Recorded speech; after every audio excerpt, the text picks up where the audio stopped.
Another episode of The Daily Grind. I'm your host, 30NSG, and on today's show, we're going to be talking about Paramount Plus increases the price right before the UFC streaming debut.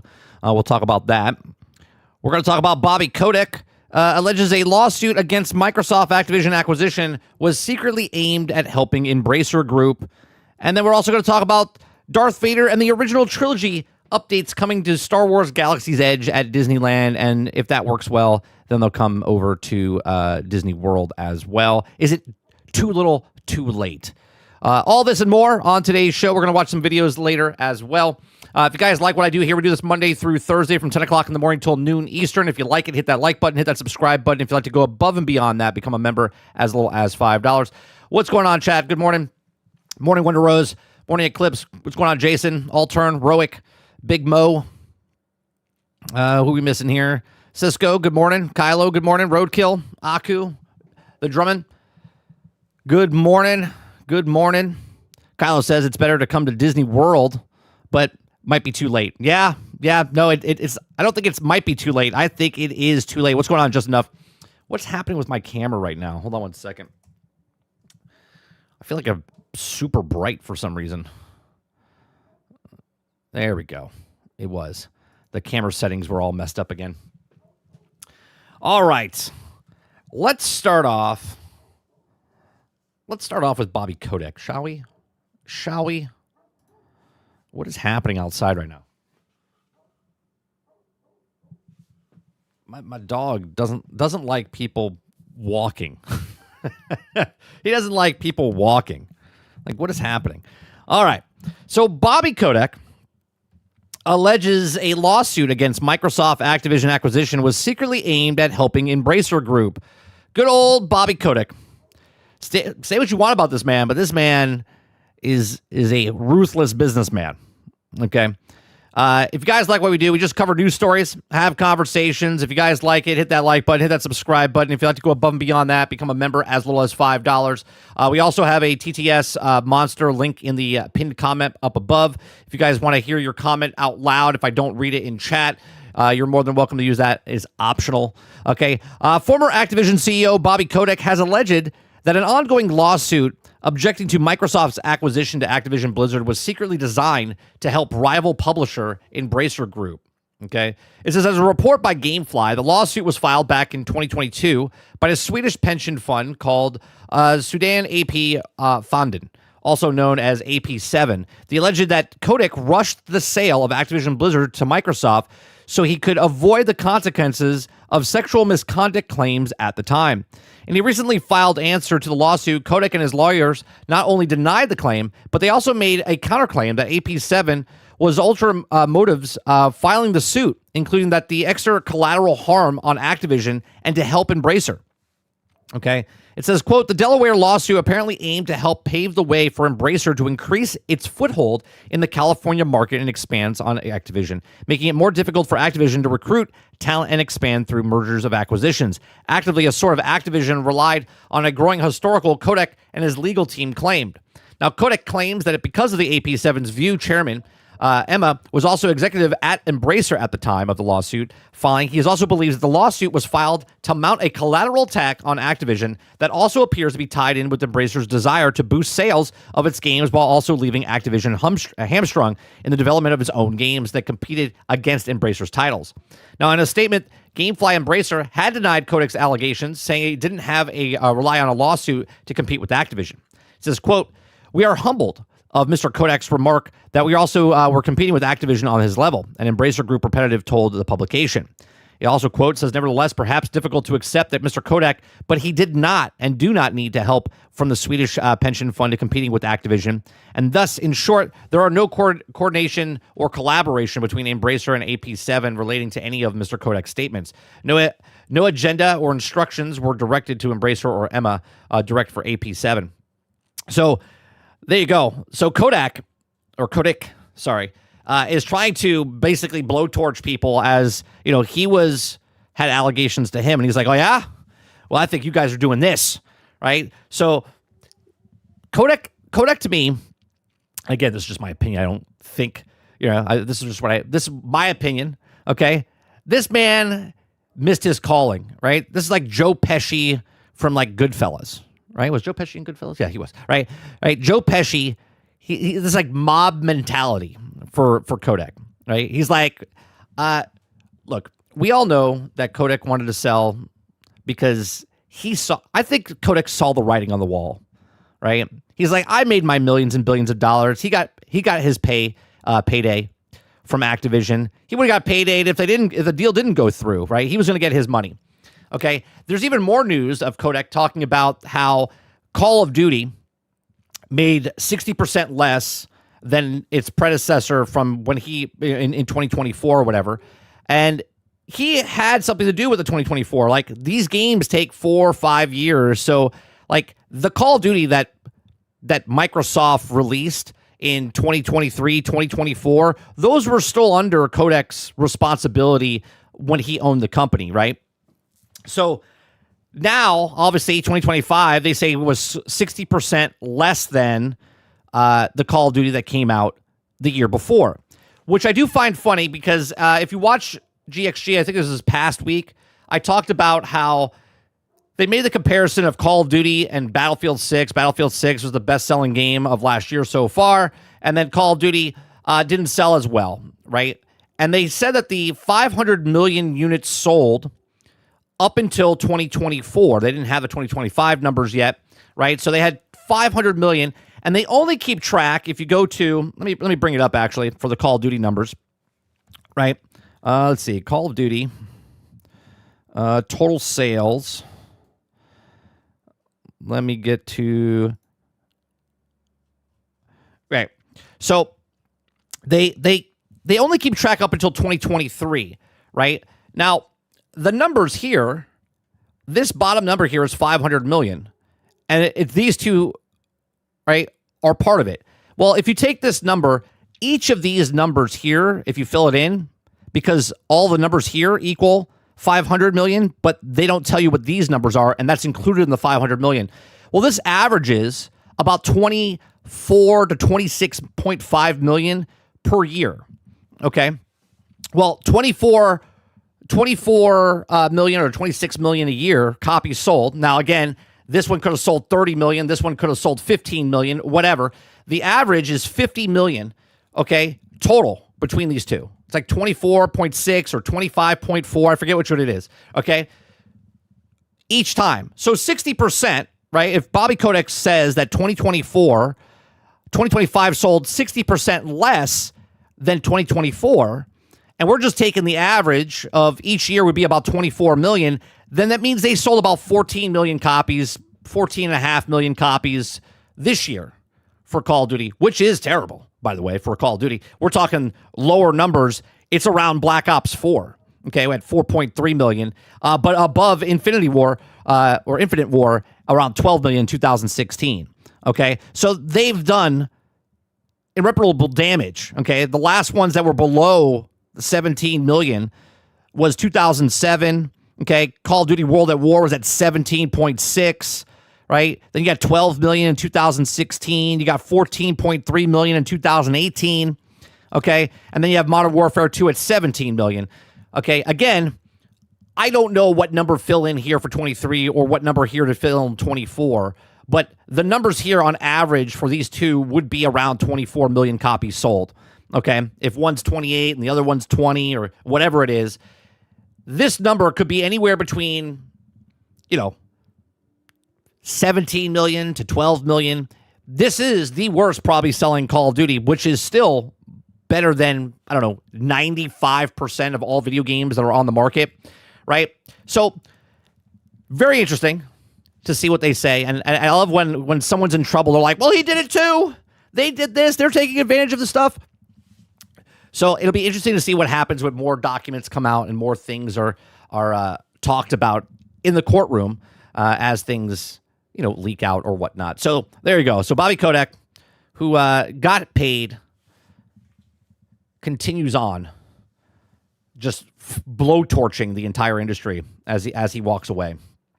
All right, let's see what you guys are saying here. Roadkill says, didn't you see the news that they found 6 bodies at Disneyland in the past 2 months? I have not seen that. What do you mean they found bodies? Like just dead bodies inside Disneyland? Morning, Resident Evil 9 showcase. Let's go.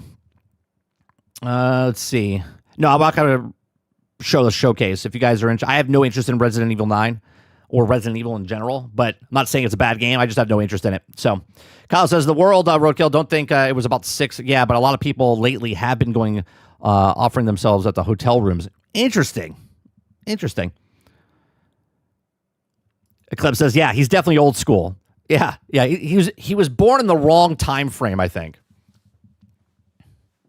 Altern says, how can we know? Because he no longer works there. How can he get the numbers, but we don't? It's a good point. Altern, right?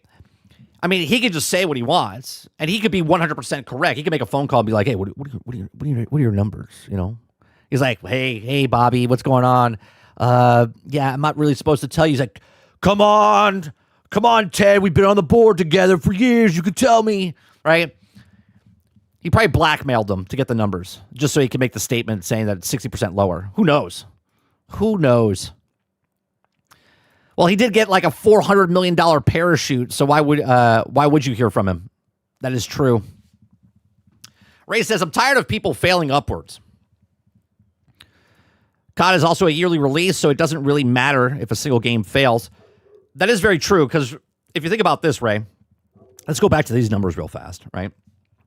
What's going on, Bat? What's going on, Jesse? What's going on, Ray?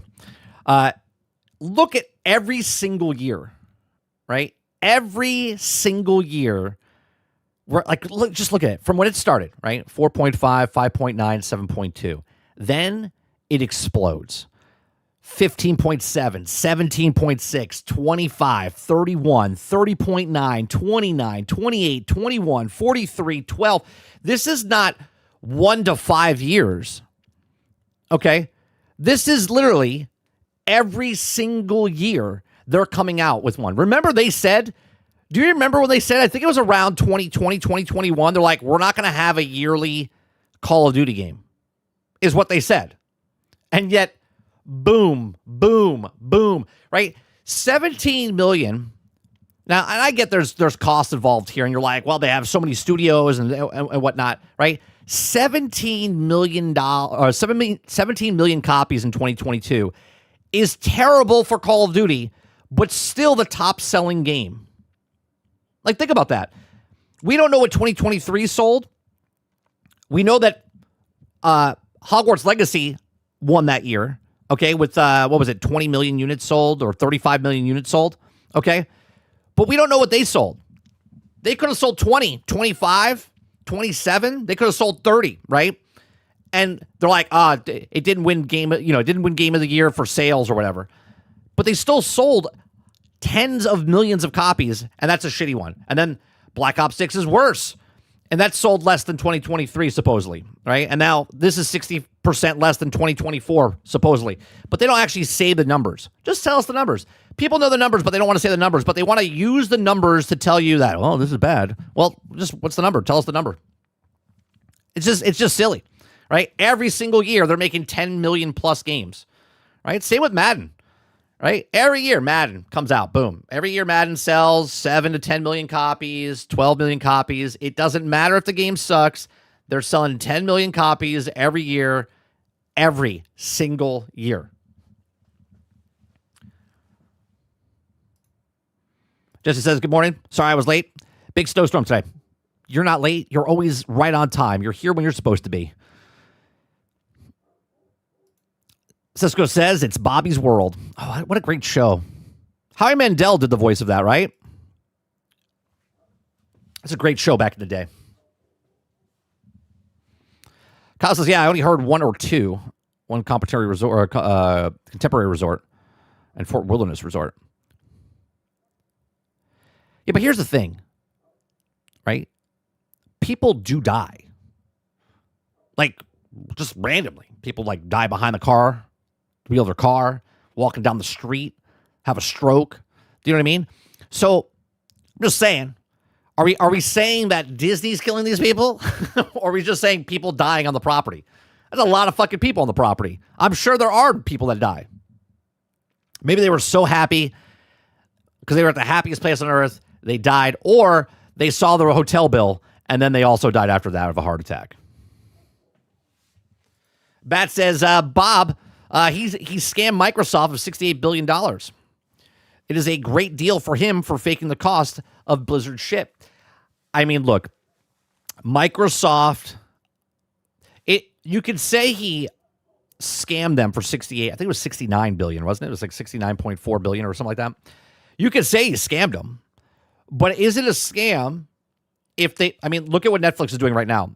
What Netflix is doing is what Microsoft did with Activision Blizzard. What Netflix is trying to do, they're trying to buy Warner Brothers, and they're paying a shit ton of money, right? $88 billion or whatever it is. It's the same exact thing that what Microsoft did. They didn't buy it for Call of Duty specifically. They bought it to get in the mobile market. They bought it to get in the IP. More IPs underneath the belt, and they can make money over time with that with different IPs, right? If it's a Call of Duty next 5-6 years, only making 10 million copies a piece. If it's the Call of Duty rights for the movies that they can make money on, if it's the memorabilia, if it's the toys, if it's just different games, and that's just off Call of Duty. That's not including Candy Crush. That's not including all the other IPs they picked up from Activision. That's not including World of Warcraft, right? Everybody thinks that it's a failure or they got screwed over. Sure, they got screwed over, but they also paid the money because they're like, the bigger picture is that they have a shit ton more IPs. Hence why Paramount's pissed off because they want the IPs from WB, right?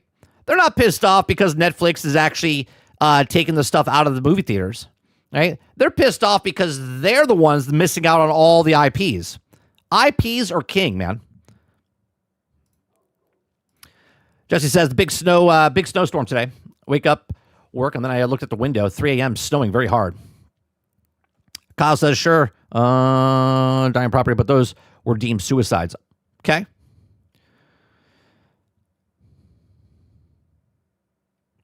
Let me see here. What's going on, Argus? Good to see you. Just Enough says, did you hear that Paramount is trying to sue Warner Brothers for not taking their buyout? I might have to buyer's name wrong. Here's the thing about that. We could talk about that a little bit because the next story we're going to talk about is Paramount actually bringing up the prices of their streaming service, right? But I said this last night when we were playing the game, just a sporadic conversation that we had last night about Paramount. Okay, everyone is pissed off, right, in Hollywood. Remember, I don't want to get too involved in politics, but we have to talk about politics because we're talking about the topic of Paramount and Netflix and what's going on. Okay. You guys know where I stand on Netflix. I don't want Netflix to get the purchase, right? I don't want Netflix to make the purchase, but they're allowed to make an offer, and Warner Brothers is allowed to accept the offer. They don't have to accept the biggest offer. They can accept the offer they think is best for them. Now, Paramount's trying to say, hey, well, you have to accept our offer because it's the highest offer. You have to, do your fiduciary duty to tell your shareholders. Well, the shareholders were like, no, we like this deal. We like this deal better than the deal that Paramount's doing. Paramount doesn't like it. So Paramount is now asking for President Trump to veto the thing. And now Trump has come out and said we have to stop this deal or whatnot. And I don't care where you fall in the line of if you're a Trump guy or not a Trump guy, if you're a Paramount guy or Netflix guy, whatever. What I don't like, okay, one, I don't like Netflix buying the thing, but I also understand that if Netflix makes the offer and they want to change the landscape of what movies are, they have every right to do that as a business set on the laws that are already in what we have, okay? So to have the government step in and say, no, you can't make this deal because Hollywood won't be able to go to movie theaters anymore, right? Because Hollywood right now hates Trump. They hate Trump. But now they're like, please, Mr. Trump, you can't let this go through. You have to do this. And because Trump has connections with and are friends with Paramount CEO, okay, that's why they're trying to stop this deal. Because they know if Netflix gets this deal, they're going to stop movies from going into theaters, okay? And they're like, no, we're not. We're doing it just for the 17 days. It'll still be in theaters, but then it comes out in thing. And they're like, well, that's going to kill the movie industry. And they're right. It will kill the movie industry. But you know what's funny? None of these companies were complaining about this 4 years ago when we were all stuck inside and they thought this number was going to go up, right? Remember, they're the ones that changed the rules where movies used to be 180 days, then they went down to 90 days, then they went down to 45 days, then they went down to 30 days, then they went down to 17 days. Hollywood is the ones that did this. Hollywood is the ones that made the bed, and now they have to lie in it because now they don't like it because now we're not stuck indoors, okay? And they're like, no, we have to go back to theaters, okay? And I love theaters, okay? But they're the ones that decided to completely flip it upside down because they were pushing streaming services. They were pushing streaming services, and now Paramount Plus is increasing the price before the UFC fight streaming debut. Right? These are the people that don't want movies to not get out of theaters in 17 days, but they also raising the price because they're not getting enough people to watch their stuff. So now they have to raise the price up again when they have a big debut of something, right? And they just keep turning that dial, put that frog in the pot, keep putting the temperature up, okay? They're the ones that killed Hollywood themselves. But now because all the streaming services are failing except Netflix, okay, they're all very scared. And what I say, good. All companies that don't adapt to what it is go out of business. It's what it is, right? We, the customers, make companies successful. We also bankrupt companies. If you make a shitty product, we don't buy your product. We don't buy your product, you go out of business. But for some reason, Paramount, right? Fox or Disney now, okay? Warner Brothers, right? They're failing and they have to get bought up by other companies that are, right? Netflix didn't exist 40 years ago. Netflix is a new company, okay? 25, 30 years old, okay? In the grand scheme of Hollywood. Nobody gave a shit about Netflix when Netflix was just renting DVDs in their house. Nobody cared. But then Netflix started getting more and more, and they started making more money, right? Hollywood didn't care. They're like, we're fine. They're doing the home rental stuff. Blockbuster's their biggest competitor. Oh, Blockbuster's out of business. Hollywood Video's out of business. Netflix is king, right? And then all of a sudden, now Netflix is competing with Paramount, competing with Disney, competing with all of these other studios. And the studios are like, what do we do? What do we do? But you're going to have to adapt. You're going to have to change. I'm okay if AMC goes out of business. I'm okay if Regal goes out of business. I'm okay if all these movie theaters close and Tom comes in and says, I made my own theater. Come and watch my 4 theater place where we just show Netflix movies or whatever it is, right? The movie industry will change. The movie industry will adapt. All these industries do. They all change. They all adapt. They all do things. Look what the video game industry is doing. Look what the music industry is doing. So I don't want to hear the crying of, oh, well, Paramount, we can't, you can't have this thing go through. If Netflix doesn't do this now, somebody will do it down the line. Somebody will come along and make a thing better than Netflix. Okay? It will be a completely different ballpark, right? What about if YouTube, right? What about if YouTube decides that they don't want to do what we're doing right here, right now? They want to get rid of all of us making our own content on YouTube and it would fail, whatever, right? But all of a sudden, now premium movies just appear on YouTube. That would turn the tables on everybody. Be like, well, you already have YouTube. Hundreds of millions of people, right? And now we can watch, you could rent movies right now on YouTube, okay? But what about if they make movies, which they tried to do? They made Cobra Kai, and then Cobra Kai left, and then it went somewhere else, and then it went to Netflix, okay? They made original stuff for YouTube, but see, it was too early. But now the industry, the way it is more people are watching stuff at home. More people are making original content. Now there's AI, right? The industry will change, things will change, and Paramount's going to cry. There's my rant for the day. Before we go to this article, what's going on, worlds? We got a ton of snow overnight.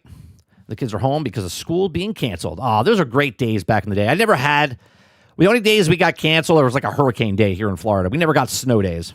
Jason says Netflix is getting Warner. It's just another nail in the coffin for theaters. 100%, Jason. And I don't like it. I love going to theaters. But guess what? As a customer, I get to choose.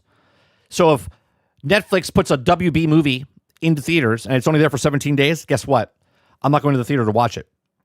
But if Disney or Fox or anybody else, I know Fox is Disney, Paramount, MGM, whatever, right? If they put a theater or movie into the theater, I'll go support them if I like that movie. That's the greatest part. If we don't like what Netflix is doing, we, the customer, stop watching their stuff. Right? If you don't like a video game, if you don't like a book, if you don't like a movie, if you don't like a TV show, guess what? Don't watch it. That's it. The customer decides if this is going to be successful or not. The industry doesn't decide. The industry doesn't decide if this is popular or if this is not popular. We, the consumers with the money, decide what product we like. Good, bad, indifferent, whatever it is. Bobby Kotick had his money and Activision was successful because of us. Right? They made a product. We liked the product. We paid for product. They made billions. Not millions, billions. Jesse Mack says Paramount jealous of Netflix. I'm not saying Paramount allowed to sue WB or not choosing them over Netflix. Other one fucked other way. You're looking at it. Right. We're screwed either way. Exactly. Netflix is always doing streaming. They didn't try to do it in the theater. They're the ones that started putting the theater movies on streaming to make you pay for it. Right. Right. When they thought Eclipse that we were stuck in the house for the rest of our lives, okay, they went, oh no, we're putting movies day and date on our streaming services. They did that. They chose to do that. Ray says, imagine if the Blockbuster started to put a internet/mobile kiosk in their Blockbuster today. They could also still be alive having the streaming service, internet and mobile services. Jason says, Apple and Amazon are the only ones who can also shut down the streaming, and they also be perfectly fine. The rest, not so much. Right. Ron says, I would have loved to play Concord on the movie theater screen. Well, now you can play High Guard, Ron. You can play High Guard on the movie theater screen. Ray says, if YouTube Premium had good movies, I would pay for it. Of course you would. Why would you pay for it, though, Ray? Why would you pay for it? I could tell you why I think you would pay for it. Convenience, right? Convenience. If YouTube is at your fingertips right now and they didn't change anything and they put really good movies on there, you would watch it on YouTube. 100%. More people are watching YouTube on TVs right now.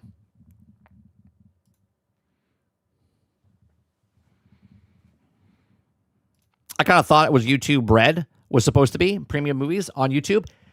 It is, but it was too early. You understand? Look at the landscape. It's changed where Red came out and what they were trying to do.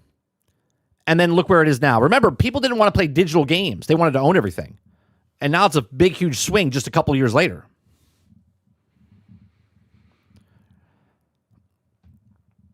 Right? Convenience is why Netflix is bringing movies out of the thing. They're like, oh, yeah, we'll get the guys up there. Right? There's a whole industry that doesn't even exist anymore. DVD sales don't exist anymore. They're losing out on that money. The money they would have made if they sold, okay, a DVD because people like the movie. They're like, oh, I'm going to go buy it. That's gone. It's almost non-existent anymore. How many of you have bought a DVD of your movie that you watched recently in the last 5 years? I have over 500 movies of DVDs back in the day. Right? Through the 90s, early 2000s, I was like, oh, that's a great movie. I'm going to own that when it comes out. Box sets, right? Box sets of television shows, feature films.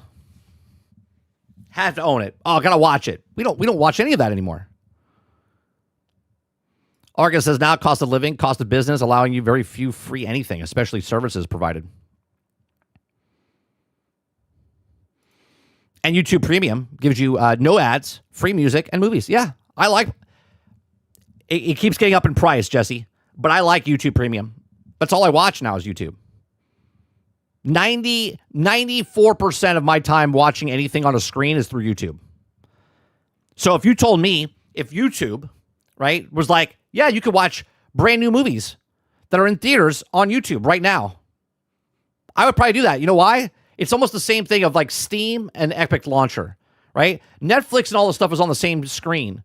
But if I don't have to leave the one app to go to another app, like I'll be honest with you, I hate when you want to watch a movie and you don't know what service is on, right? You're like, is it on Amazon? Is it on Netflix? Is it on Paramount? Is it on Peacock? Is it on HBO? Right? Like, oh, what site? What site is it on? Oh, I gotta go to that one. Then you have to go through their fucking god awful UI system, like Battlefield 6, Hulu, Roku. You got all these things, right? If it's just on YouTube and you're like, boop, convenience.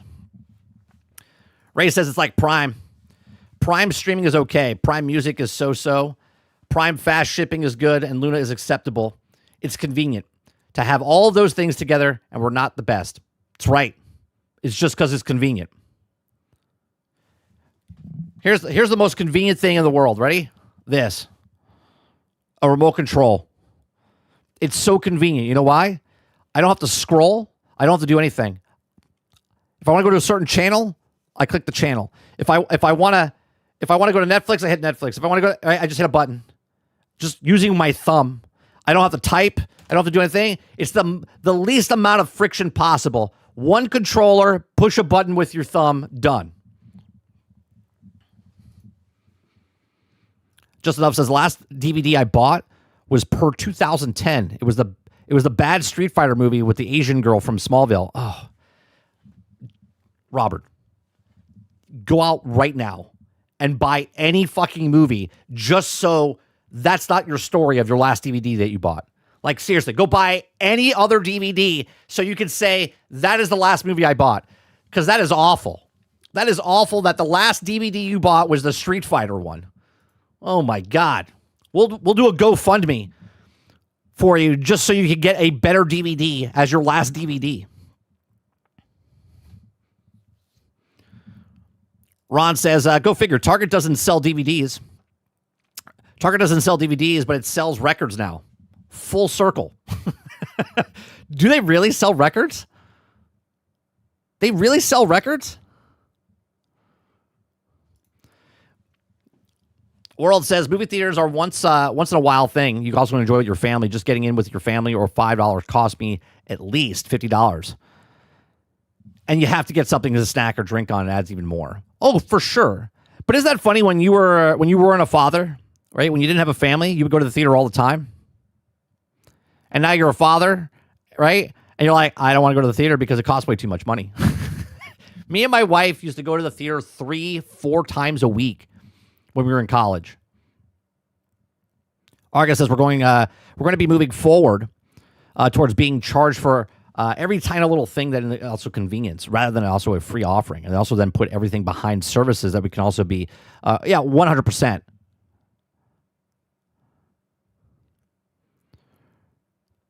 Perpetually raise the price. Yeah, we're going to talk about that in a second. What's going on, Mr. Z? I guess the extra content on the DVD won't need to be produced anymore. That was my favorite. My director's cuts.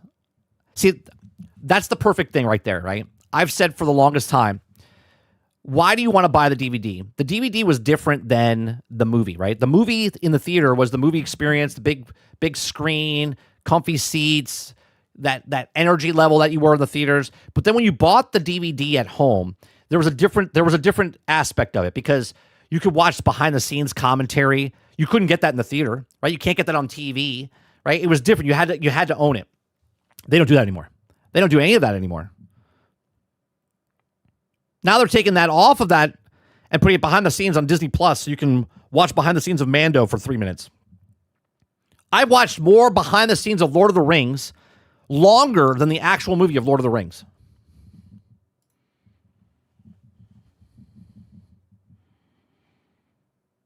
Prime Music isn't even part of Prime anymore? I think it is. Because my wife still uses it unless she's paying for that on top. I believe Prime Music is. I have to look that up.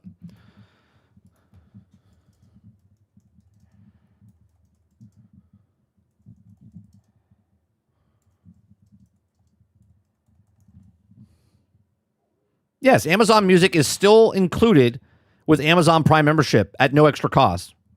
Yeah. No, it still is.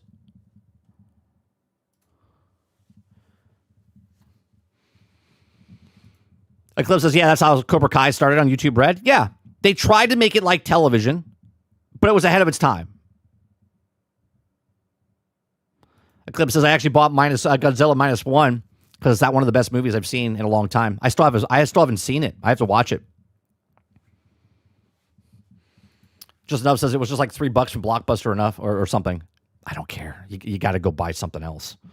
You can't have that. You can't have that as your last movie. You got to go buy something else. Go buy a good movie.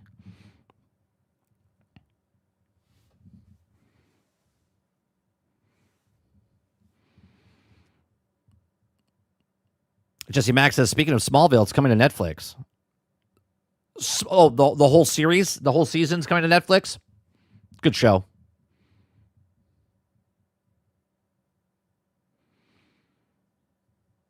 I'll just rewatch all the seasons of Smallville a few months ago. Forgot how much I enjoyed it. Great show. Great show. Ray says DVDs are superior because they also have DVDs. They're also impossible to skip the ads. Let's see.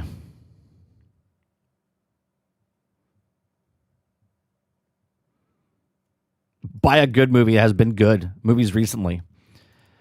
There's a couple good movies out. I can't name one off the top of my head, but there's a couple out there.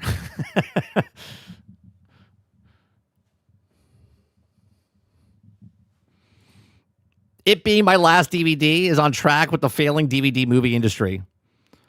What's the last game you bought? Please don't tell me it was Concord, because then there'll be a pattern there. Just enough. Please tell me your last game that you bought was not Concord.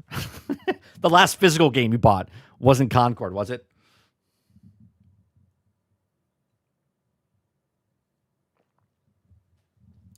Please tell me Concord was not the last game that you bought.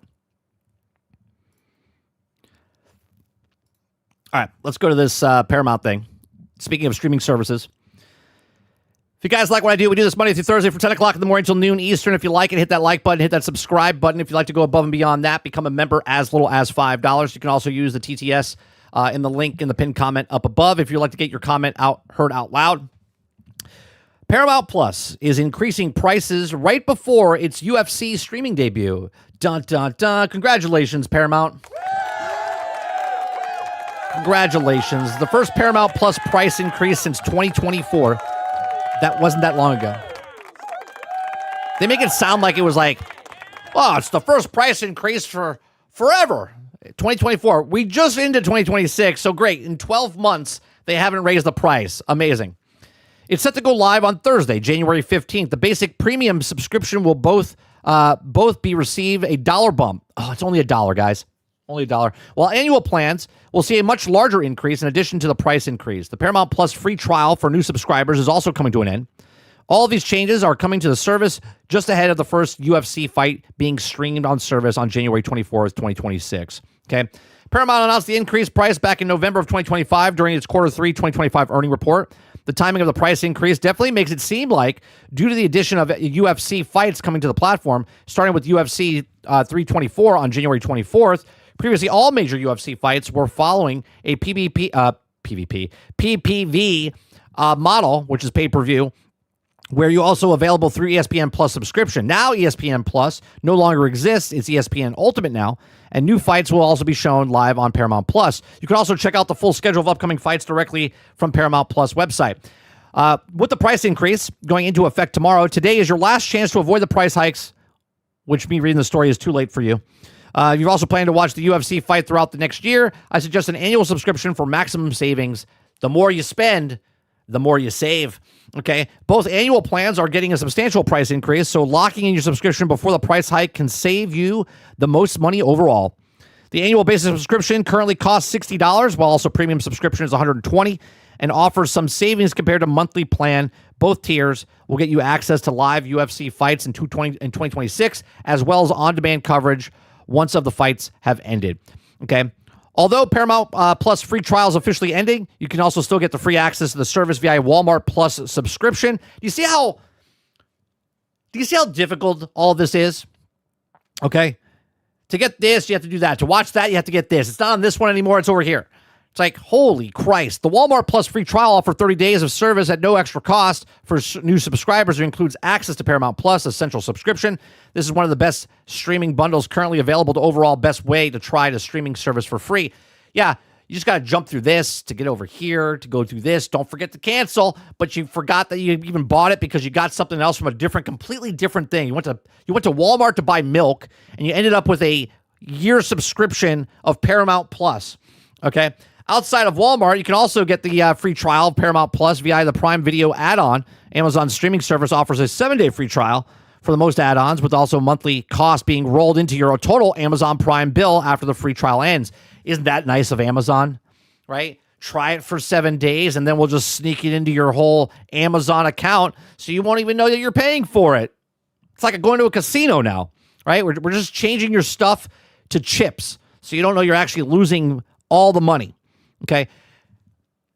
I don't know if any of you this happened to my father, right? My father, who is a 70-year-old man, doesn't really understand technology, still has problems turning on the television set and whatnot, if you guys can relate. You know what I mean?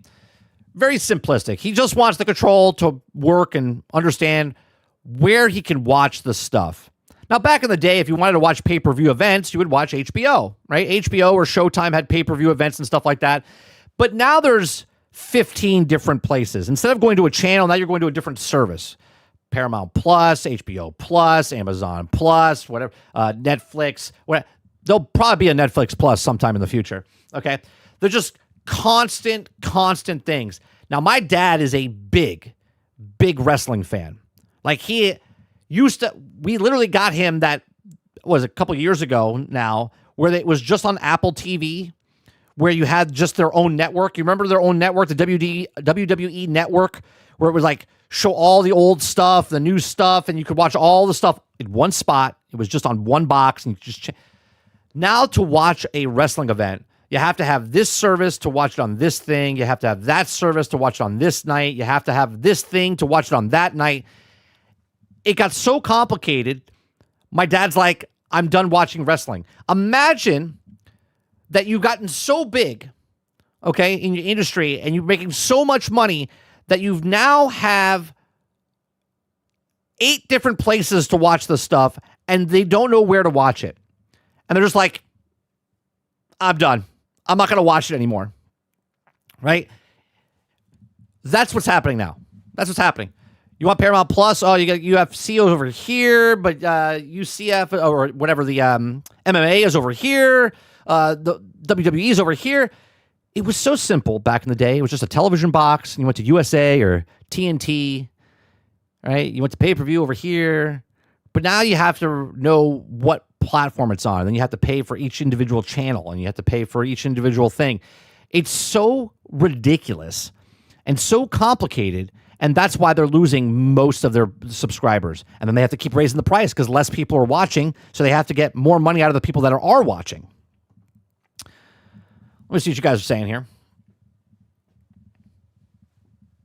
Water Bear says, remember when you thought a la carte would be better than cable? Yeah, but until everyone did it. It was until it wasn't. Eclipse says, I pay yearly for that, and it saves me so much money because I get my groceries delivered. Waterbear says, Netflix now has WWE. Kyle says, WWE owned a UFC company, is being sued over their change over the ESPN and then them being deceptive and didn't mention any price increase until the day before. Same thing's happening here now. 100%. What's going on, crowd? Mike, I just found out why the Division 1 looks so good on the PlayStation 5. I got the next-gen patch recently. Been nice if Destiny got one. These treatments strange. It hasn't. Did they do an update for... I didn't know they did that for Division. Kyle says, I stopped watching WWE. The product is so fucking bad now that I'm not paying $30 a month for ESPN with the same thing being $7 with Peacock. That's what I'm saying. They make it so complicated because these companies get so greedy. And remember, the customers decide if a company is going to succeed or not succeed. Just enough. It says, juggling sub-services is my new favorite pastime. Kyle says, you need Netflix for Raw, regular cable for SmackDown, and next Peacock for Saturday night main event, and ESPN for pay-per-view. Tell me how that is convenient in any way, shape, or form, Kylo, right? A person that's funded, supported the wrestling his entire life. He loves, we used to go, memories, right? Because back in the day, it was really expensive to get a pay-per-view box, right? It was expensive. So what would happen is bars would get a pay-per-view box, and bowling alleys and billiard places would get pay-per-view boxes, and then they would advertise it. They would be like, hey, watch, what's it called? WrestleMania, right? And then you would go to these event places, right? That's what you would do. You would go to the bowling alley, you go to the billiards place, you go to the bar, and you would watch WrestleMania. And everyone would get there and we would watch WrestleMania, right? That's what they used to do. Now, imagine you have to have all of these different services and stuff like that, where the bars, the bowling alley, they would subsidize because they're making drinks, they're making food, you're bowling while you're watching WrestleMania, right? I remember my dad would always take us. They're like, hey, WrestleMania's going on. We're going to go here and watch it. Now you have to have a schedule, right, to tell you what night, what thing's on what cable platform.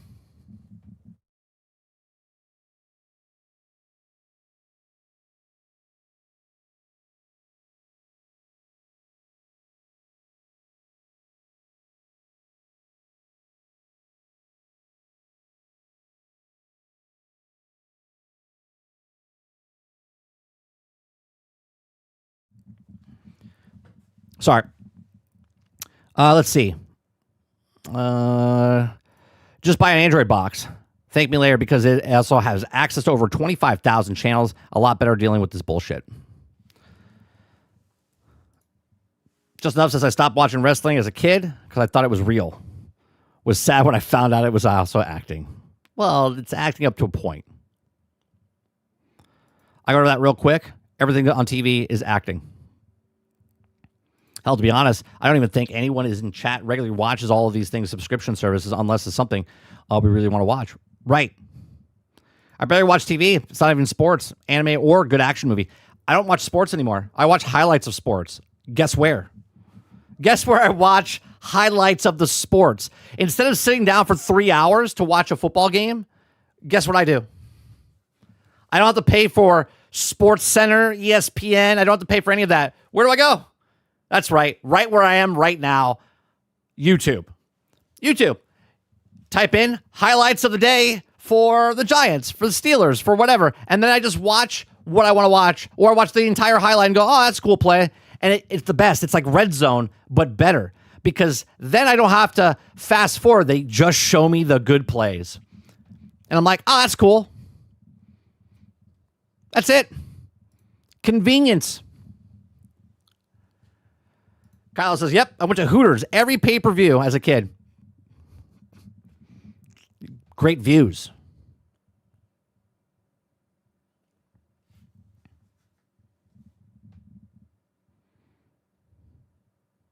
I didn't say pay-per-view. I said paid-per-view. Jesse says, back in the day, Uncle used to pay PVV to watch UFC in the basement.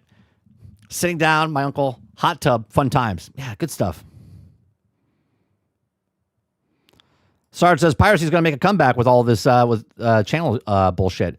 Did you see what's happening with PlayStation? Happened a couple weeks ago. But I watched a video of, what's his name? Endymion. Endymion has a video talking about PlayStation, that hackers hacked the PlayStation. Okay? They hacked the PlayStation. But they didn't hack the PlayStation in the way that you would think they hacked the PlayStation. They hacked the internals of the PlayStation, so now all PlayStations are basically fucked. Right? All the PlayStation 5s are basically fucked. And not fucked from a consumer standpoint, because fucked from a business standpoint.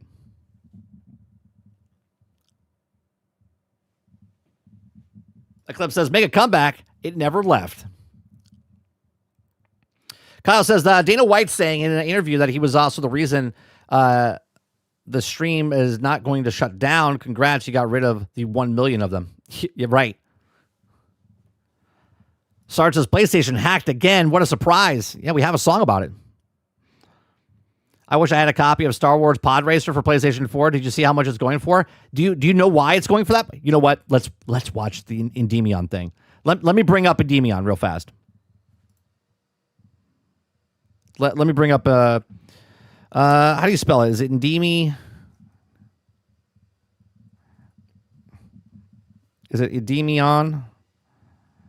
I don't know how to spell his name. I'm not subscribed to him. It popped up in my feed.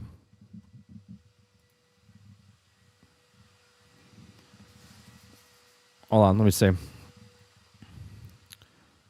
I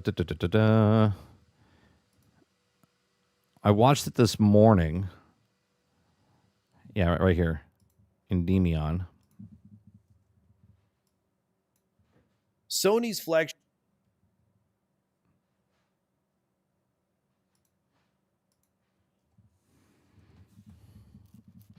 Sony's flagship I don't think we're going to watch the whole thing, but just let's just watch this for a little bit, right? Watch this for a little bit. Okay. So this is about PlayStation being hacked by hackers, okay? console, the PlayStation 5, the machine that's supposed to be one of the most secure pieces of consumer hardware on the planet, has literally just been cracked open in a way that can't be patched with even a firmware update, and I'm not kidding either, this is real. But before we begin, let's thank the sponsor of this video, Factor. If there's anyone that knows me in real life, they know I hate cooking food, but I love eating. Skip that. Thanks again to Factor for sponsoring this video, and now let's get back to it. I'm talking about boot ROM key leaks, game-based exploits, and the beginning of like a true PS5 jailbreak that Sony genuinely cannot fix or stop no matter what they do. But let me explain what I mean. Let's dive in. So at the heart of this is something called the boot ROM keys. In modern consoles, there's a trust chain. Think of this like a foundation of cryptographic checks that make sure that only authorized codes run on the hardware itself. Let me put it another way, okay? Think of it also as like a security chain. First, you got the hardware, which then leads to the bootloader, that then goes to the operating system, and then that takes your real software, and then voila, that's how it works, pretty much. But here's the thing, right? Boot ROM sits at the very bottom of all of this. It's supposed to be unchangeable and unhackable. Supposed to be, right? But it's no longer that anymore, which is, well, if you're Sony, this is very, very bad. As Respawn.com reported, why PlayStation 5 ROM leak could be a turning point for console security. Now, there's two ways you can look at this, right? There could be the hackers that are doing this, right? Or you could look at it as make the problem, sell the solution. The problem is, well, we can't support the security anymore for the consoles, so we have to go digital. We have to go cloud. We have to go where you don't own a console anymore. Here, the PS5 ROM leak could change console security forever, which will also allow for deep system analysis of Sony's hardware to these hackers too. Now obviously, I am not going to share where to find these hacks or anything like that because I don't want Sony to send ninjas in the middle of the night to carve me up like a Thanksgiving turkey or something, okay? I value my limbs being attached to my body, so I will not be doing that. But in late 2025, something awful, or for some I guess exciting, happened, depending on who you ask, but right, what side of the fence you're on. Those boot ROM key values were leaked online. And it wasn't even like a vulnerability that could be patched, it was the keys themselves that leaked. And to add more credence to this, as seen here, PlayStation 5 ROM keys leak. Jailbreaking could be made easier with boot ROM codes. Even Tom'sHardware.com has reported on this, and yeah. Mind you, this is from January 1st. It's 14 days ago. And before that, the new year, I actually brought it up in one morning. I said, Sony got hacked again. But I didn't go into what it was. Well, now more people are talking about it. It's pretty dire. But I hear you say, well, couldn't Sony just patch the PS5 with like a firmware update and then fix all of these leaking problems? Like, what can these hackers really do? Well, you see, before when you hacked a console, like a PS3 or an Xbox 360, usually you would then use fake versions of those games via discs to then play them on the modded consoles. Most of the time, these players would then opt to play these games on their consoles, maybe sign up to whatever live service they want to use stupidly, let's say like Xbox Live, right, for 360. Microsoft will then authenticate the game, realize the copy being played was illegitimate because it had the same ID pretty much of another like exact copy of the game out there in the wild. And then boom, you would get banned because you were dumb and you went online. Well, same thing with PS3 back in the day too. This is how Sony or Microsoft would break your consoles and then turn them into paperweights. However, this time things have changed because boot ROM keys, which are the crux of this hack, right? The companies used to be able to do that to you, but now they can do it to the companies. Aren't updated with firmware. They're instead, and this is key, physically burned into the very chips that are inside of the PlayStation 5 itself right now. Every PS5 in the wild, if you own a PS5, you have this too. That means that every PS5 ever sold is potentially vulnerable forever now. Hold on a second. Wait a minute.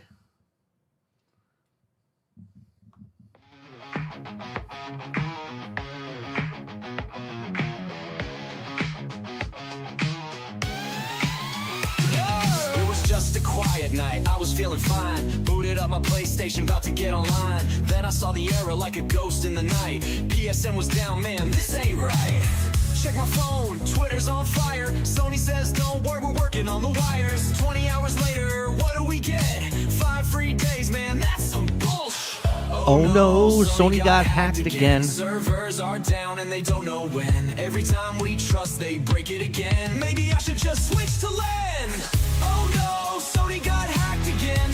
So here you go. Unless Sony revamps the hardware entirely, which yes, that could be something they do in the future with when they make more PS5s, I guess, or let's say the PS6. But this means that every PS5 that exists right now in this instant can be compromised, and Sony genuinely cannot do anything about it. This is why this problem is absolutely knucking futz, and I'm surprised I don't see many people talking about this on YouTube or social media or anywhere really. So anyway, to understand why this matters in the first place, it needs to be said that Sony's systems rely on secrecy. Duh, I know. If anyone can decrypt the bootloader, then anyone can study it, modify it, and test. And then it's over, right? Once you get your hands on certain things, this goes for anything. This goes for like locks and different things. Once people can break the thing, then it's no longer safe anymore. It's their own code against it, and Sony can't do anything about it. So once that trust chain is broken by these, I guess, hackers, everything above it is at risk of being compromised then. It isn't just some homebrew nonsense. No, guys, this is deep system access to Sony's internals on what makes their cash cow system work. As GenerationNT.com reported here for you all to see, this means that millions of PS5s are at risk of being permanently jailbroken. And as they say there at the very end, that's not good for them, huh? Right? Rendering over 60 million machines permanently vulnerable. A permanent jailbreak is imminent, and the entry point is obscure Star Wars game whose price is skyrocketing. Sony is powerless to stop it. This is why I brought it up, right? Waterbear brought it up and said, did you see why the Star Wars game is going up in price? Sony is actually powerless to stop this sort of thing. I think the way GenerationNT.com puts it here is good. Here's what they said. The problem is enormous. These keys are physically embedded in the ROM of the console's AMD processor. They are immutable. Unlike a software vulnerability, Sony cannot modify them via an update. The only solution would be to produce new chips, which will only affect future consoles for the more than 60 million. Think about that as a company. You're like, what are your two options that you could do? Is either make a new system, right? So like a new PlayStation 5 Pro or new, and you have a different chip in there, which would just delay them to break that down the road as well. Or ask for everyone to bring their systems back, like ship it to you so they can fix it. You know what I mean? Like a recall type of thing, which is not happening, by the way. Million PS5s already in homes. The door is now wide open forever. You see what I mean? Yeah, when I look at IGN or GameSpot or any other big news media website, it's utter silence on this topic. Nobody's talking about this at all. Like, what gives? This is insanely bad, yet it's just silence from everywhere. What's even... Well, yeah, because you can't talk about Sony. You can't say anything about Sony. Even crazier about this is that the key to Sony's kingdom has become an obscure Star Wars game that has skyrocketed in price on places like eBay. Let me explain, okay? Here's the game as you can see. There it is. Star Wars Racer. $349. New limited Star Wars Racer Revenge PlayStation 4 PS5 jailbreak. Okay. 12.0 firmware exploit. Okay. $250. $269.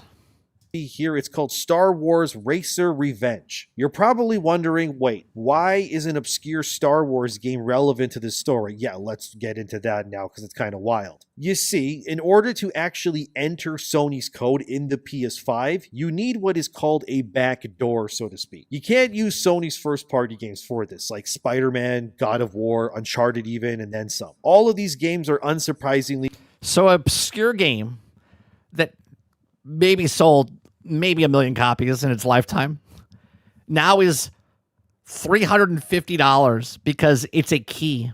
It's a key to the back door of Sony's entire infrastructure to hack the system. Watertight when it comes to these sorts of exploits with Sony's actual console and how it works when you play them in that system. However, like I said, this is where, of all things, Star Wars Racer's Revenge comes into play. It actually turns out that the PS4 physical version of that game, which was published by Limited Run Games, ended up having a bug in it that allowed the game's Hall of Fame function within it to allow a back door that slipped right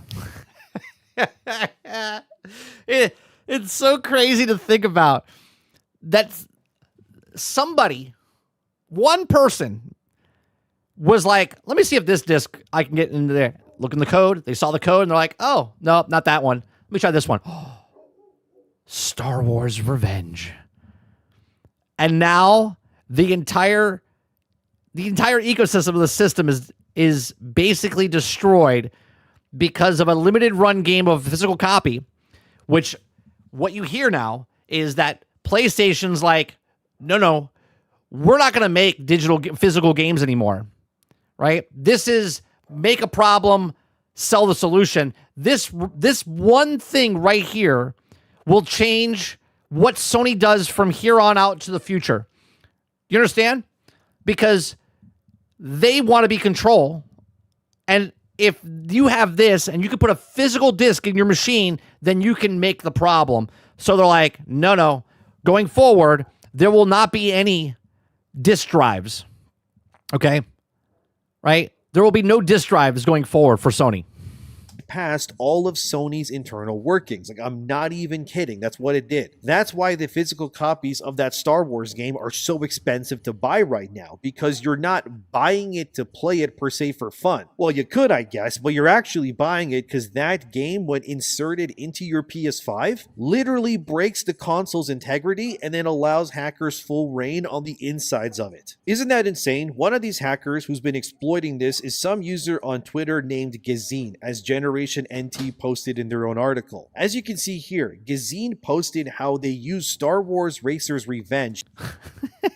Isn't it so absurd? It's so absurd that it's just some random game To effectively bypass all of Sony's internal defense systems and then allow... Do you know what this is? You know what's funny? It makes it even more funny because it's a Star Wars game. Sony is the Death Star. Sony is the Death Star. Okay? And Limited Run Games is the guy who put the little porthole and the little thing that you could fly into the Death Star and blow it up from internally. That no one looked at and said, hey, this is a problem. Like, this is the Death Star and the trench run from a Star Wars game going in and completely taking it over.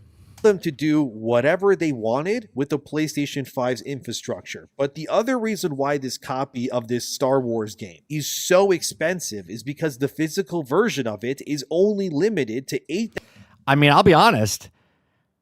$250 to do this, if you're a person that can do this, it's actually not that bad, considering that you can open up that system and run anything you want on it. 8,500-ish copies in the wild right now. That's all that exists of this game. So this means that there's 8,500 or so keys to Sony's kingdom just out there for... I'm sorry, how many? Means that there's 8,500 or so... There's only 8,000 of these games out there. Holy shit.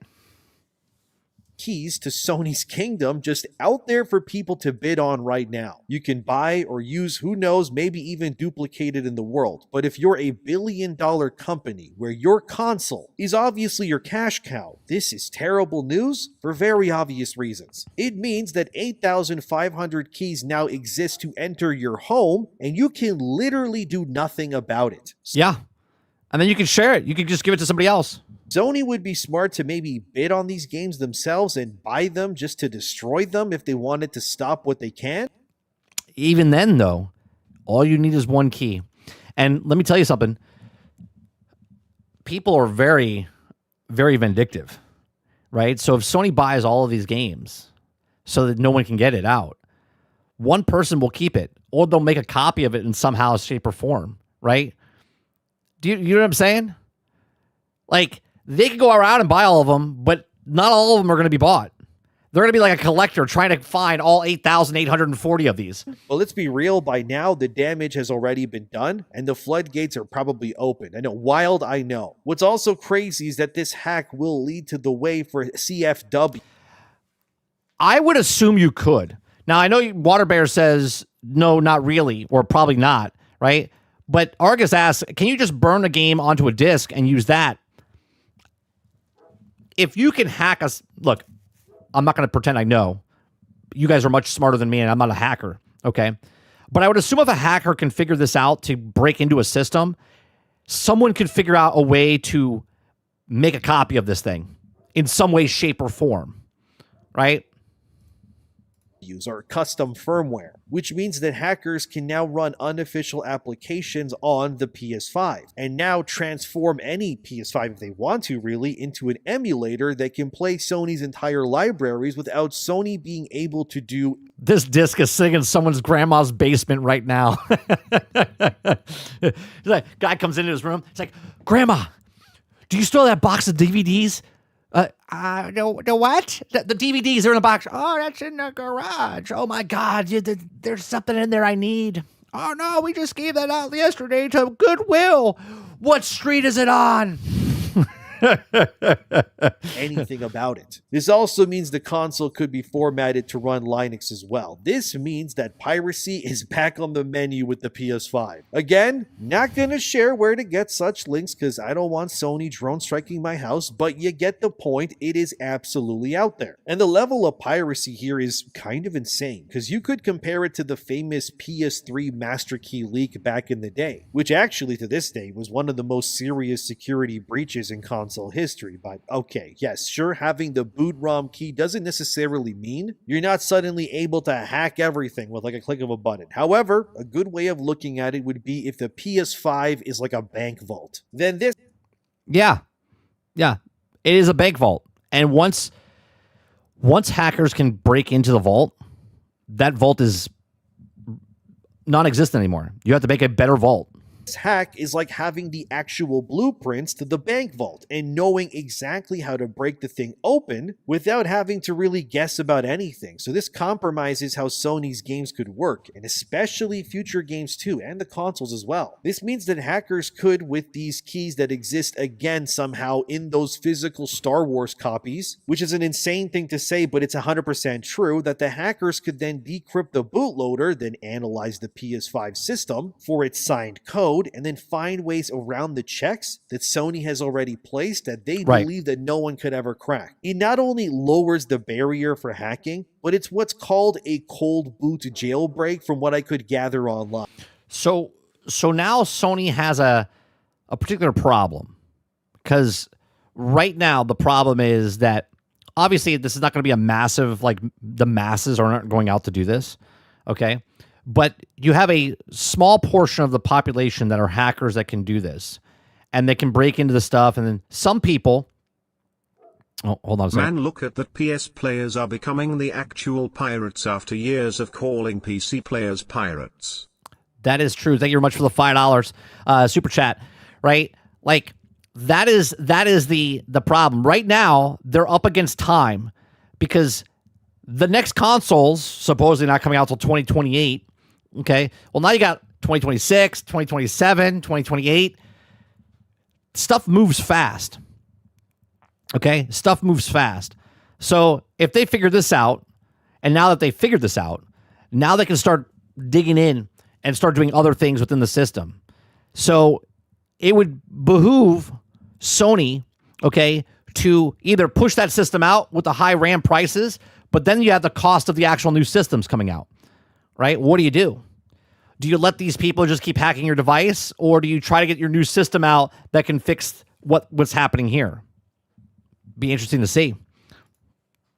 What that term means is that it's sort of like a jailbreak that doesn't need repeated exploits every single time that it restarts, if that makes sense. It's instead more like a you hack it once pretty much and then boom, you're in forever kind of deal, okay? So I decided to do some digging myself, looked around and tried to understand what exactly was going on here because I didn't fully grasp it, obviously. And eventually I found this post from Reddit just a few hours ago as of the making of this video, obviously, as seen here from r/1jailbreak. It turns out now there's another exploit also called loop. I didn't watch the video this far. PS5 jailbreak news. Right? Exploit releases. It works with the PlayStation 4 and PlayStation 5. The new PlayStation exploit called Local Or, okay, has been released, expanding the reach to every PlayStation 4 and every PlayStation 5 firmware currently available. The technical works at PlayStation 4 up to version 13.02 and PlayStation 5 up to 12.40, making one of the broadest user land entry points disclosed so far. Core, I'm probably saying that wrong, which has been discovered again by that same Gezian guy. That's the same hacker who originally discovered that you could use that Star Wars game as a literal key to hack the entire PS5 console. As the Reddit post stated, this new exploit also works on PS4s that are up to version 13.02 and PS5s that are up to 12.40 in their software updates as well. Meaning that both of Sony's consoles with their insanely large install bases are now compromised big time. From what I understand, this other new exploit is like the first time we've seen an actual jailbreak work on newer PS5 hardware. So Sony's defense systems are getting caught up by these hackers really, really fast, way fast. Right. And now more people know about it, so more people are going to do it. Right? Than they thought they would. There's even more jailbreak concepts gaining traction from what I could gather online, like from onejailbreak.com, which as you can see here details how hackers are now also using another method called... This is back in October. Jailbreak 2, Y2JB, The Flow, and ETA Hen updates. Y2JB, which is apparently short for YouTube jailbreak. That hack is apparently some new exploit that runs directly through the YouTube app that then allows hackers to access PlayStation 5's internal software as well. Again, a YouTube app. I am not posting any links to this because it can get me banned, but oh boy, this is not good. But you see, the problem here, from what I'm understanding anyways, is that ultimately Sony's security model, which is meant to protect their users and their console's integrity, is honestly just not evolving fast enough. Like, that's probably the best way to say it. Like, okay, sure, Sony can patch software vulnerabilities, I guess, but once a hardware root is compromised like it is right now, there's nothing that can read. Yeah, but here's the thing, Water. The people that do this type of stuff, they don't care. Right? The let's say you break your system. They'll go find another system to use. Right? You can go to a backroom place that has a broken PlayStation 5 or it's in repair, and they're like, hey, I'll buy that off of you. Right? Well, it doesn't work. Oh, it's fine. Right? And they can get another one and they do it again. They're going to do this until they break it, just because they want to. That's what they want to do. Reasonably stop it. The only way would be to go to everyone's home that has a PS5 right now and like confiscate it, which is obviously not going to happen, which means Sony now has an entire generation of consoles out there right now that are one Star Wars Racer's Revenge physical copy away from jailbreaking their entire operation. Isn't that wild that that's true? That is. Now I wonder if this gets so bad for Sony, do they have some sort of legal action they can take against limited run games for a game that's on PlayStation 4? Do you know what I'm saying? Because we've talked about this in the past, like when we had problems with our neighbor had the washer and dryer, or the washer that broke, and then it went down our walls, and we couldn't sue them, and they weren't at fault, but it was the machine's fault, and then we had to sue the actual company to get money back to fix our walls. I wonder if Sony gets hurt by this, obviously they lose monetary value of what it is. I wonder if they can have a thing against limited run games because of this. Now, what exactly can be done with a jailbreak like this, you may be asking? Well, for starters, it means that hackers can obviously homebrew and then run third-party applications or custom dashboards, and especially emulators. Because it means through emulation, hackers can then run older consoles on the PS5, which is pretty big for game preservation, if you know what I mean. Technically, emulation is legal, sort of, but obviously running pirated games is gonna cost. If they sued limited run, the industry is more fucked. Yeah, but what I'm saying is I'm asking, right? Could they, because it came from them making that copy of a physical game, someone forgot to cross the T, dot the I. Do you know what I mean? Sony to drive a car through your house if you try to do that. But it gets more complicated because obviously Sony is going to fight back against this due to what it means for their business, obviously. The lore on Sony and their battle against piracy is very long and exhaustive. Yeah. I don't want to get into all of it, from like the lawsuits and the account bans and more. But the thing is that in many countries, jailbreaking hardware that you own for personal use is technically not illegal. Well, it depends on... It's not.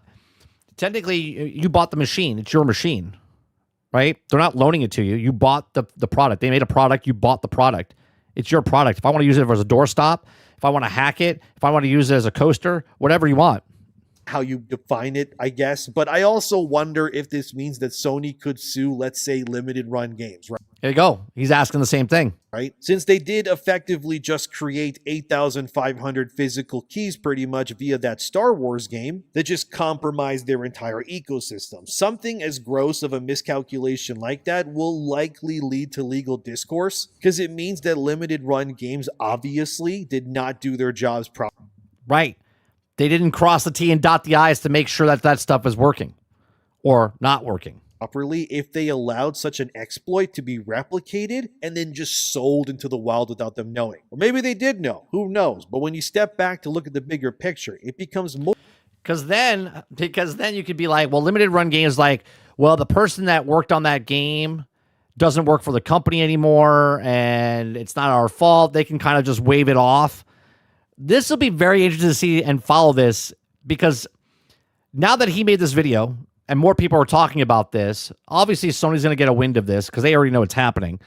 But I wonder what's going to happen in the future now if they do, because if Sony wants to go after limited run games could be done if they file them guilty of something. More than just a story about some nerds trying to mod their consoles. You know, it matters because this is a genuine, like a real security milestone, if you will. Because if a modern console as big as the PS5 can have its hardware compromised, it's going to lessen the confidence of both the players and the publishers and the platform security. Why would you release your game on a platform if it's at risk of your product going free and you can do nothing about it if it happens? But it will also empower models and likely, and this is key, influence the future. Would Sony file a lawsuit against limited run games? They could, because they can't go after the people individuals. Right? Of how these consoles are. I mean, you guys said it in the chat. This reminds me of Dreamcast. Yeah, Dreamcast. I have a disc that I can play 1,000 games on my Dreamcast. That's exactly what they did for Dreamcast. Actually designed. Honestly, if such a problem can only exist thanks to the existence of a physical game being turned into like a Rosetta Stone key, so to speak, I honestly wouldn't be surprised if Sony then opts for a no physical future when it comes 100%. to the PlayStation 6 and onwards because of this. It's obvious that this problem only really exists because of an error that can be replicated in physical form. I mean, sure, the PS5 already has a digital-only version, which kind of tells me that Sony... It just means that they're going to go 100%. And the only way they would do it is they would make the hard drive separate, which they already do.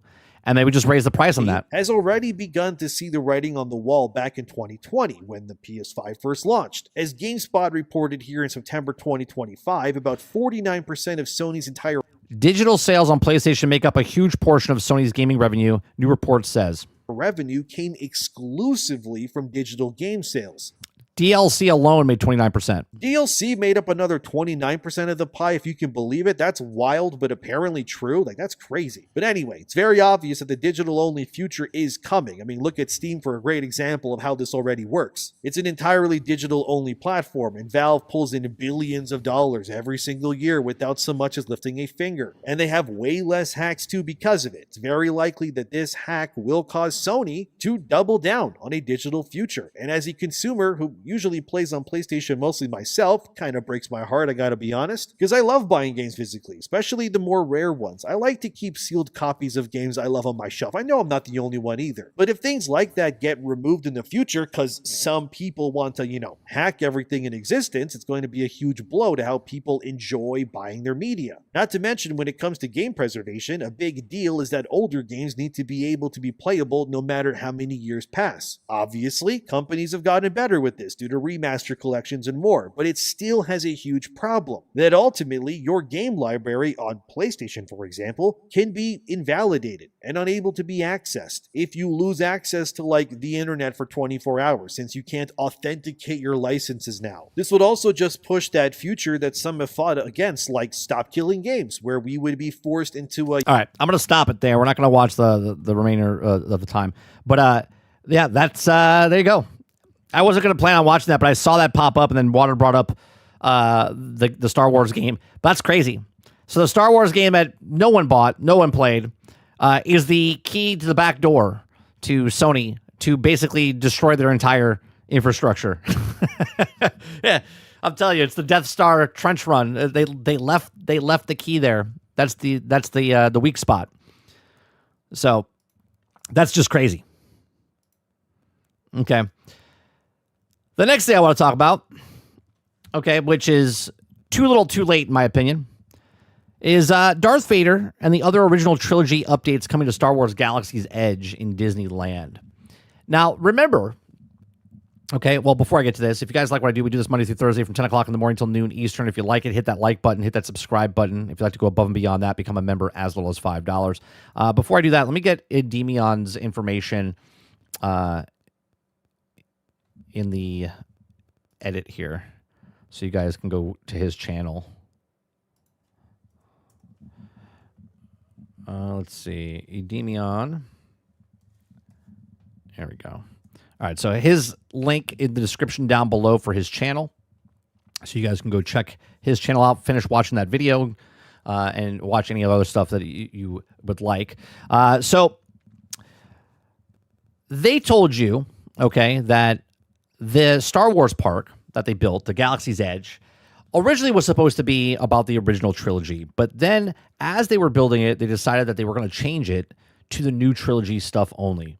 Okay, so Rey and Kylo and all that stuff, and they completely changed the landscape. Now, if you're a person that was, a kid in the 70s, 80s, 90s, you grew up watching Star Wars, and Star Wars was your thing, episodes 4, 5, and 6. Okay, not until the late 90s did the prequels come out.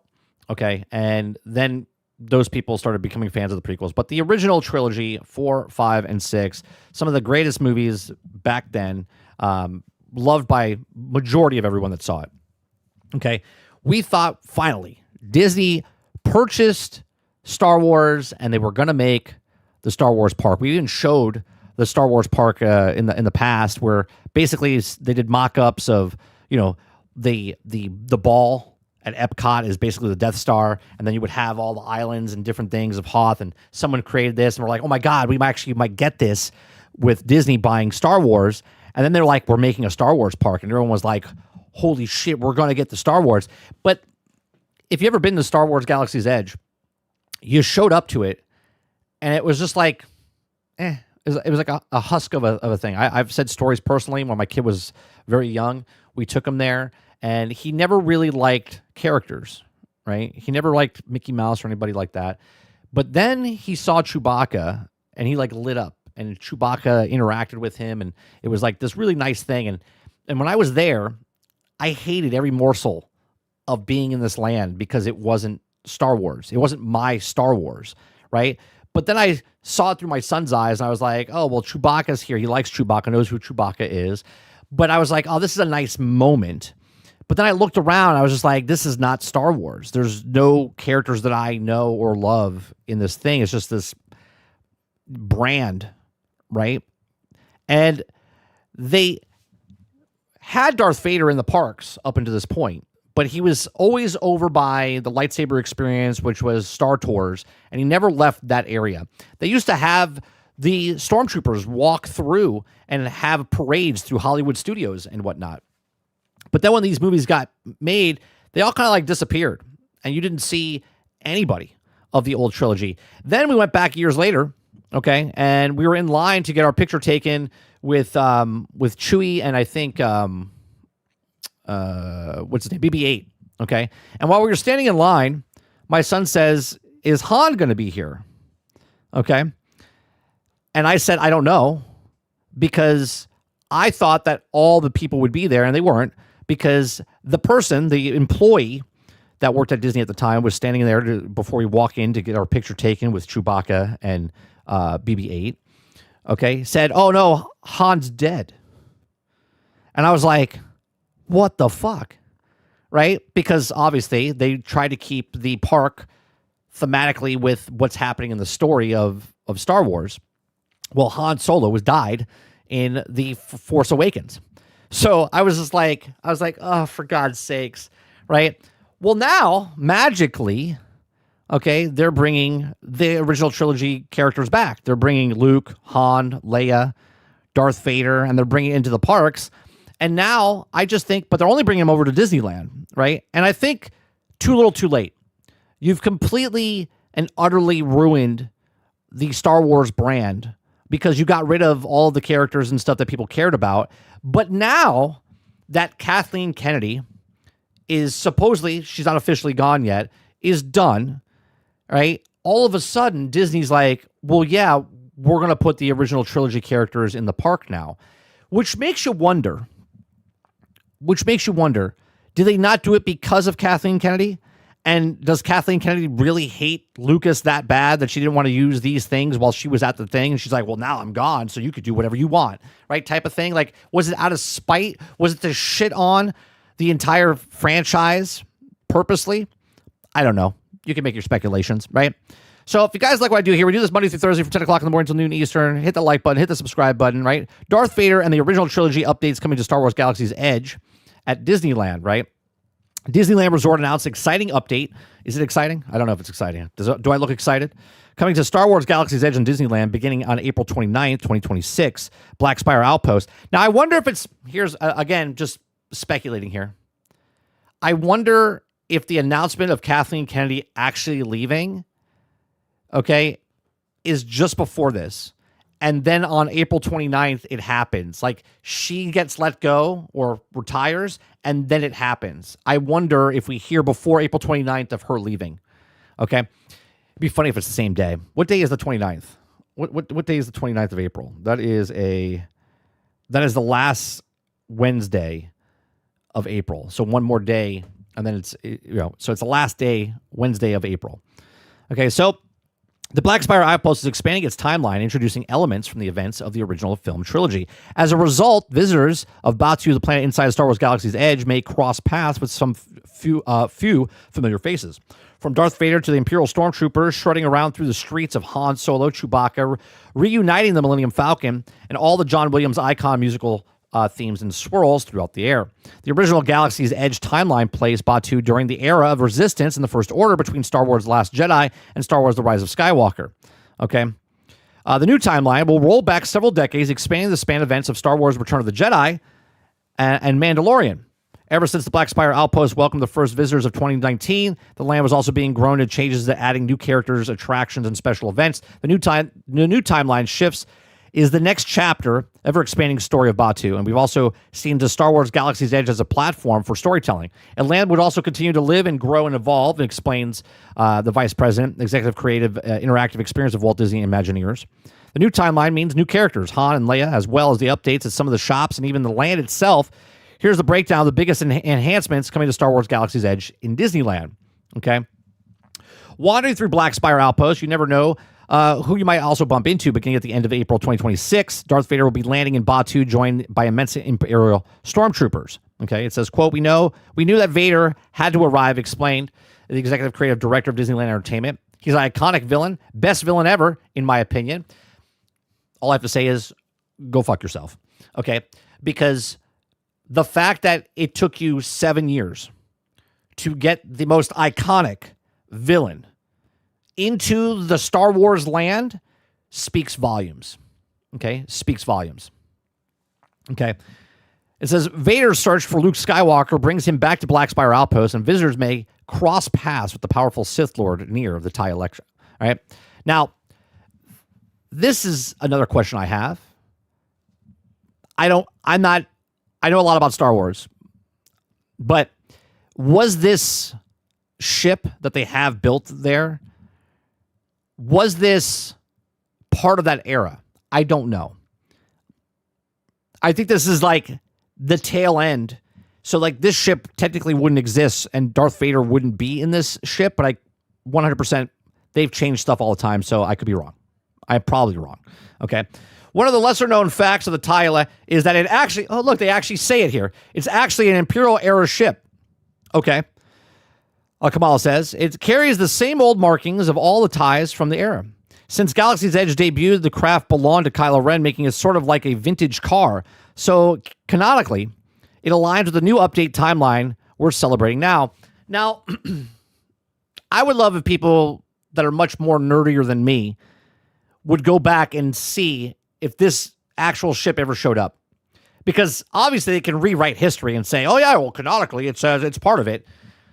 Right? So you're saying that Kylo Ren was driving his grandpa's car, basically. Got it. So fortunately for the rebels, some powerful allies are headed to the Black Spire Outpost too. Luke Skywalker will be making an appearance, joined by Han Solo, Leia Organa, and the Princess of the Scoundrel also making the first appearance in Galaxy's Edge. The Imagineers and Disney live entertainment teams also work closely with Lucasfilm to craft an all-new looks for Han and Leia, making sure they also ready for the adventures of Batuu. When Han wears his iconic vest, while Leia also rocks the battle-ready outfit, white outfit. Her hair is up in a practical crown, whatever. Okay. This Leia adventure look, explains Lucasfilm's senior creative, Matt Martin, is inspired by some comic book appearances from the era. Go fuck yourself with that, too, because you told us there was no comic books or books, all right, involved in that as well as the look that she had in Star Wars Battlefront 2, the video game. But this is really the first time we've got to see it physically created in person. Okay, and of course, Vader, Han, and Luke, and Leia won't be the only characters that you might encounter. Current fan favorites like Rey, R2-D2, Ahsoka Tano, and Chewbacca will remain as possible characters. Finally, Chewie and Han are together again with the Falcon. The fact that a character or a employee told my son that Han's dead, okay, and couldn't take a picture with him, and now he's there, how am I going to explain that to my son?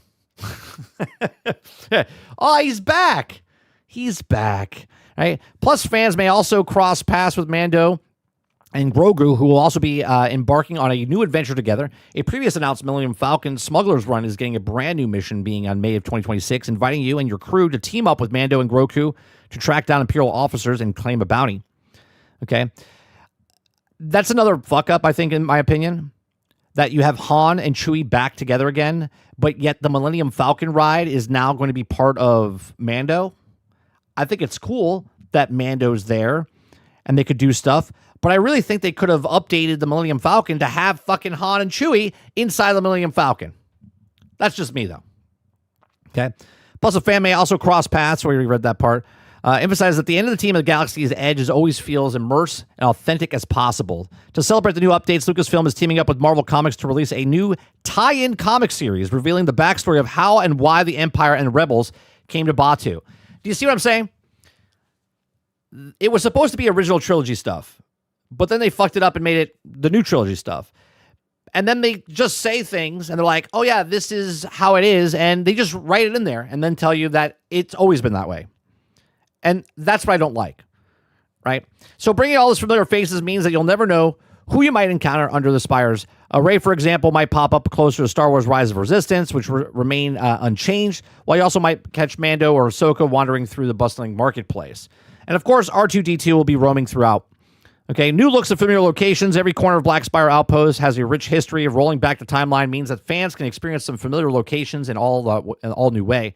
We're also thoughtfully going back and thinking about the backstories of some of the shops and exist in the land because they set a new era in some of our run by new priorities.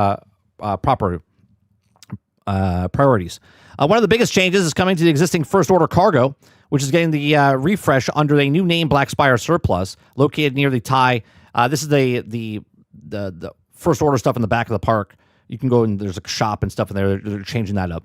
Okay, we're also going to see things like the Rebels Martine tees. We're also going to see things like the Empire. That'll be one-stop shop for faction gear. Well, I have a real quick question here.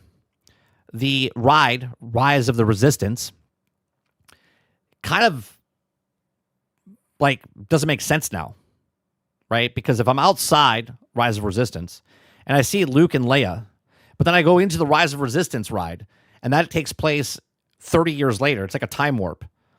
It just seems a little odd. Now, I know what you guys are saying. You're like, well, does it really matter? Because it's just a theme park type of thing.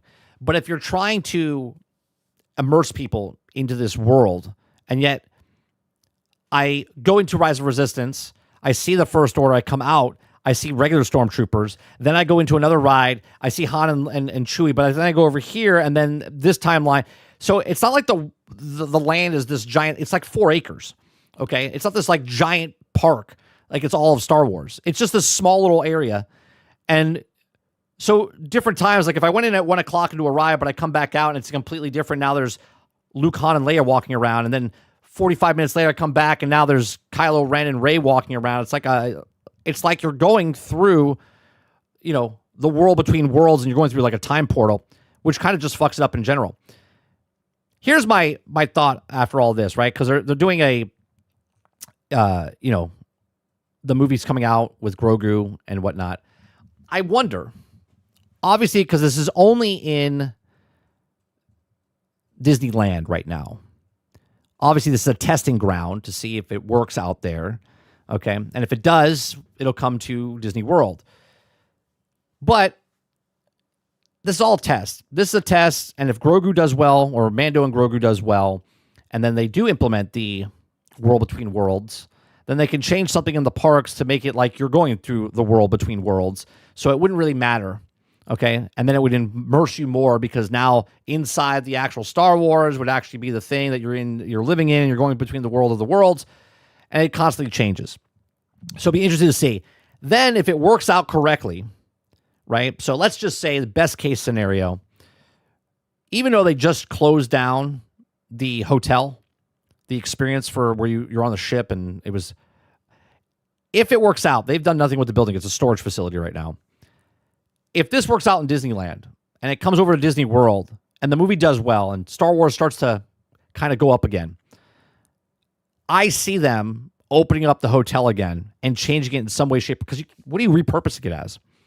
You spent billions of dollars making this hotel into this Star Wars cruiser ship that you closed down to put boxes into, or an office now. But if it works out, putting the original trilogy characters into a thing like that would make much more sense. But here's the problem. And I'm only doing this because Sarge said something to me the other day when I told him, I said, did you see this? And he said, yeah, actually, I could read it. I could read it for you. Okay. This is what Sarge said to me when he wrote this. He goes, I want a company-wide apology. Apology for everything you did against my Star Wars. Give us half off entry of the theme park from May 4th to the end of June. And I want Kathleen Kennedy's personal apology, right? So this is going to be a hard sell for people that they literally for the last decade have shit on. Of the customers that what made Star Wars, they shit on these customers. They shit on you and me and said, forget what you knew in the past. This is not your Star Wars. Star Wars is, the Force is female. All these things that they've done the entire time. Okay. So an apology, I don't even think would bring us back. They've done so much damage to this brand that they would have to go back to making movies about the old stuff again. But that's not going to fix Star Wars, because at that point, They're just making Star Wars now to make Star Wars to try to get back the fans that they shit on for the last decade. And then the fans know that they're trying to do what they do. So like, not going to work. It's not going to work because you already shit on us. We don't care anymore. We are done. All right. But these are just my thoughts. Let me know yours in the comment section down below. What do you think? Right? You're a Star Wars fan. Is this going to get you maybe back into the parks to see something? I have annual passes. I'm going to go regardless if they change this or don't change this. Okay. Being a local in Orlando, it just makes sense. We save so much money and it's things to do, food to eat, places to go, right? But is this going to bring you back to Star Wars? Is this going to bring you back to Disney if they do apologize and they do bring back your Star Wars? Me personally, no, it's done. But again, let me know your comments in the comment section down below in the live chat. Please make sure you share, like, subscribe, and if you like what I do here, check out some of our other videos. Thanks for watching. All right. Let me scroll back up here. Jesse Mack says, and Disney closed down the Star Wars Star Cruiser Hotel, closed permanently on September 30th, 2023, after just 18 months. The hotel was another $2 to $3 billion asset flushed down the toilet. Mo says, Mike, this is not telling you what was going on. Mike, is this not telling you what was going on? 100%. If it's true that Kathleen Kennedy is leaving, which it says, because Dave Filoni is already the lead of Lucasfilm, right? The day she steps down, what is that, April 28th? And April 29th is when this opens? Do you know what I mean? Because it just seems a little odd. It feels like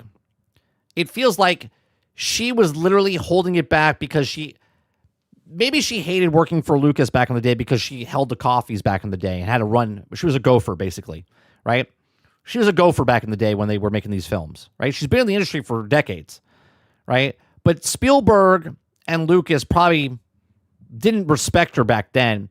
And at this point, she was just like, I'm going to get my revenge. And again, I'm speculating on this. But it seems a little odd that for the decade that she's been in control of this franchise, that she would never bring in the old characters, and it was forced by other people coming in to say, hey, you should do this. And now, soon as she's leaving, boom, they put these characters back into the actual park, which is just fucking weird. Just got here. Is this for the theme park or the game? No, this is for the theme park. Sarge says, show me another company that loses $4 billion and nobody gets fired. I'll wait. Kyle says they're changing the ride for the new movie coming out soon.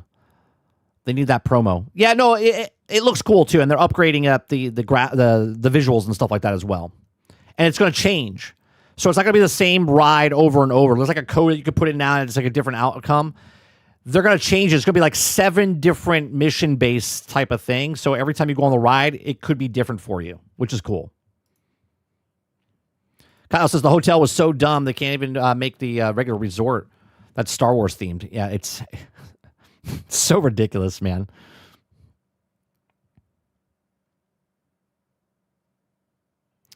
Kyle says, yeah, the price can't be $5K for 3 days stay. They're out of their fucking minds. I put the fuck in there. You mean to tell me the Force isn't female 30? Eclipse says, I'm done with Star Wars. As soon as they said the extended universe wasn't lore, I didn't care. Krebsy says, hashtag fuck the Skywalkers. Mo says it was KK who did they basically telling you without telling you that. Yeah, 100%. Her contract is up. She's stepping down and is just not renewing her contract. Jesse Mack says, for me, hell no. I ain't giving going back to the Disney or Star Wars going into their dumb parks. Let's go on, Stealth. Yeah, it's just mind-boggling to me. It's mind-boggling to me. And again, things need to fail. Things need to fail. They need to burn. They need to burn down, not physically burn down. Right? But like the Star Wars franchise is still there. There's still 4, 5, and 6. There's still 1, 2, and 3. And unfortunately, there's 7, 8, and 9. Okay? So they can't take 4, 5, and 6 away from you. They can rewrite it. They can rechange it. They can remaster it. They can do all this stuff. But you still have the Star Wars memories that you had. But going forward, there's no Star Wars. Star Wars, unfortunately, in the movie sense, doesn't exist for me. And in the video game, I still like the video games. I still like the video games that they've done. I like the Fallen Order. I like Survivor. I'm looking forward to the Star Wars. Breaking Point? No, what is that? Not Breaking Point. Company Zero, right? Company Zero, right? Like the Star Wars one they showed, the new KOTOR type of thing. I'm all about those type of things, right? Because this Star Wars is gone. But video game Star Wars, I'm still interested in, right? I still like video game Star Wars for the most part. If it doesn't get canceled.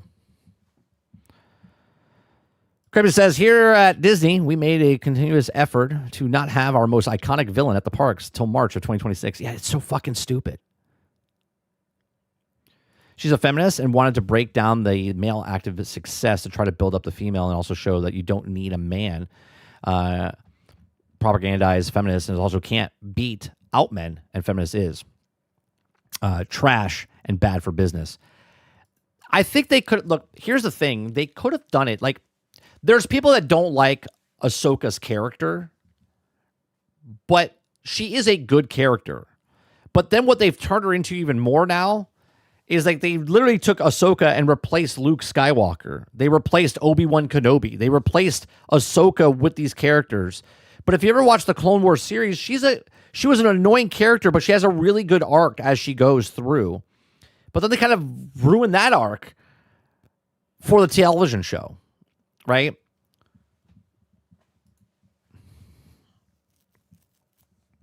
I wonder if she really had the final say of what was in the theme park. She did. There's an actual talk about it. They were going to make it into the original trilogy stuff. And as they were building it, Kylo, she said, we're going to switch it to the new stuff. She switched it. She convinced Bob Iger to switch it.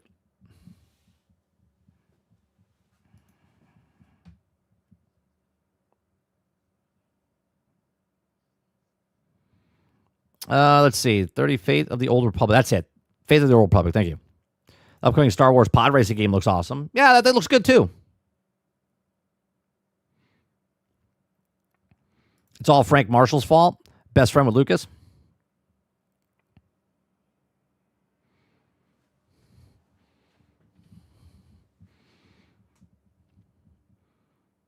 Yeah, she was really good in Clone Wars.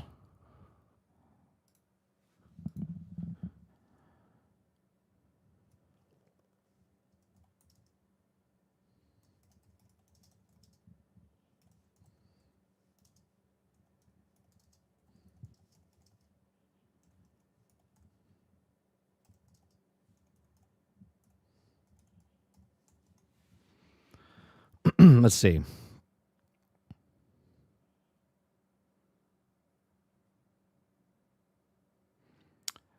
Yeah, no, I want the original. This is changed. See, they've already changed it. They've already talked about.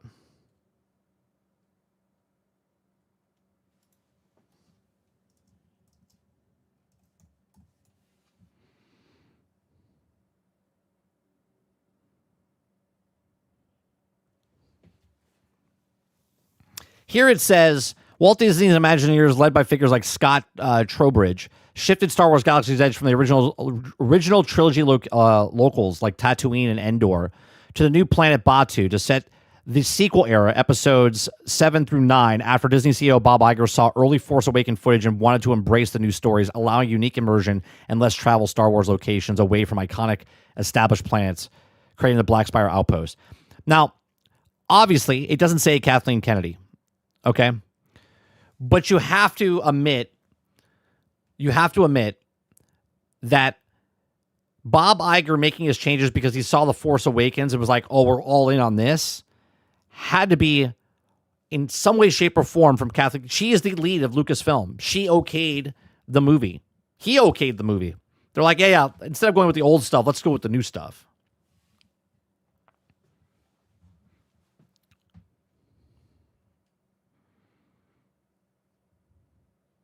I like Ahsoka as a character, and she made a good appearance in my favorite character. Crazy, just allowing her to lose money, especially in the parks. Their biggest moneymaker. Frank Marshall is her husband. So here does, so where does she go after Lucasfilm? Do we see her go whatever buys WB and further ruin that?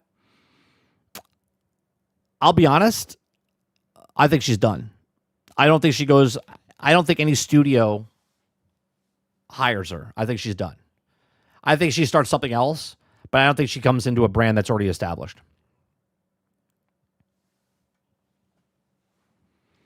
Sarge says, no accountability. Disney is a publicly traded company. Explain that to me.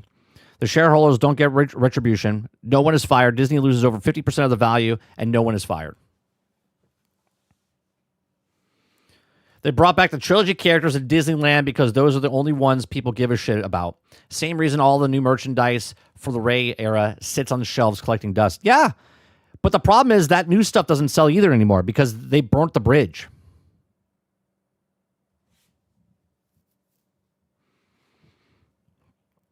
Mr. Z says, I'll give Filoni that. A better fleshed out and time with Ahsoka along with, Anakin along with Ahsoka that we needed. If 5 years ago, 6 years ago, if you told me, not even less, I'll say 4 years ago, Filoni, when Mando came out and Filoni and Favreau were making Mando, I was like, I'm okay with them going forward. But since that time, Filoni has come out and said some really stupid things. Okay, really some stupid things, going, doubling down, tripling down on certain things that he said. And I was like, ugh. And I personally don't take what one person did and just shrug off the good stuff they did to the bad stuff they did. But if I was an investor in Star Wars, which I'm not, I don't have any stock in Disney or anything like that, right? I would pull my stock away because I don't have any faith in Filoni right now, okay? Because I still think they're going to make the same mistakes that they made before. Just because Kathleen Kennedy's out, I don't think Star Wars all of a sudden is going to change. I still think that the core people that she brought in are still in the company, and they're going to be a problem. And they're still going to make the same thing, right? Just because the monster's gone, everyone thinks it's going to be like sunshine and rainbows. No, they have to earn it back.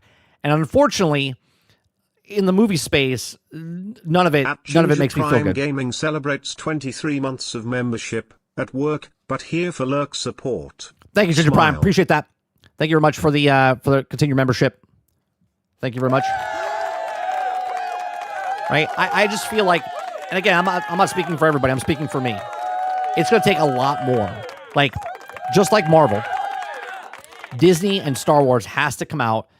Grogu has to come out. Mando and Grogu's movie's got to come out, and it's got to be really good. Right? It's got to be successful. And then the next movie comes out, the Rogue One that they're with Ryan Gosling.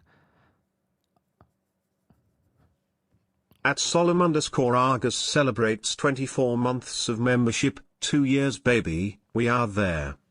Thank you very much for the 2 years, 24 months. Appreciate it. Why am I getting two of the things there? That's an alert box, and that's an alert box. We'll take that one out. There we go. Yeah. So they have to come out with 2-3 movies, and they have to be good. And then, and only then, I'm like, all right, I like this new stuff. Okay? I like this new stuff. Just like Marvel. Multiverse of Madness turned me away from Marvel. I didn't go to the theater to watch movie after movie after movie. Okay? I went back and watched Fantastic Four. It was a good movie. Okay? It was a good movie. But obviously it didn't do very well in the theaters. Right? But they have to do a lot more to Star Wars to fix that franchise. They are completely destroyed it. And now they're going hardcore into that world of between Jedi and between the 30 years in between. From episode 6 to episode 7. They're going like hardcore into it now. Which they could tell a lot of stories in there. But what stories do they tell? Look at the footage that people are making right now with fan films. Look at the fan films of Star Wars. We don't really need Disney to make anything anymore. AI is getting so well and so good, and people that used to read the books of the extended universe and used to get the comics, okay? Technically, you can just go on YouTube now and watch these backstories of Grievous and Luke and Andor and all these other things that people are creating. And they look phenomenal. They look phenomenal. And they're telling really good stories. Right? We don't need Disney anymore. We can just watch fan films that we used to watch back in the day when people made the lightsaber fights and whatnot. Krabby says Multiverse of Madness that had a lot of potential, but also just got wasted for the plot.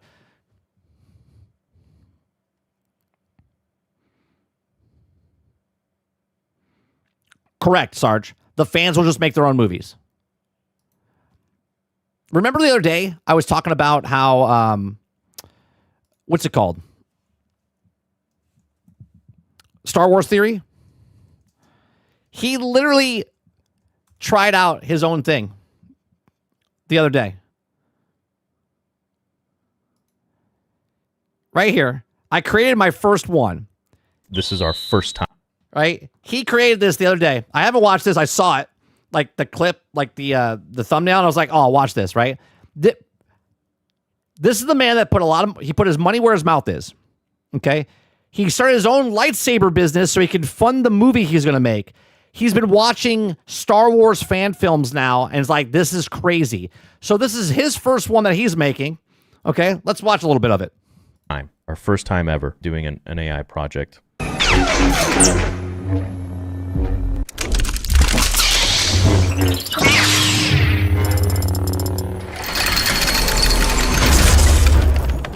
Right? He literally made theory sabers so he could fund the movie that he wanted to make because Disney said he couldn't monetize it. But I think I'm doing some pretty cool stuff right now with the AI reactions, with creating AI myself, like with my boy who I just hired, Evan. So we have our first AI. Actually, fuck, should I? Shit. I mean, yeah, might as well watch it now. Yeah, let's watch it now. This is our first crack at AI. Okay. Let me see a show of hands. You guys want to see this? Does that mean Vader 3 won't be out for years? It means it'll be out when it'll be out. So, you know. Yeah, because he's probably rethinking. He's putting a lot of money into his movie that he's making a sequel to. If we make a shit ton of money and in this time, and then I can use that to comfortably make it, then it'll be out. But to be honest, episode 2 did a lot of the groundwork for 3, so 3 won't be nearly as hard at all. Our first... Well, you already had 2 come out. AI project that we've created. Mind you, like, there's obviously a lot that's wrong with this. Like, it could be better, but for our first one...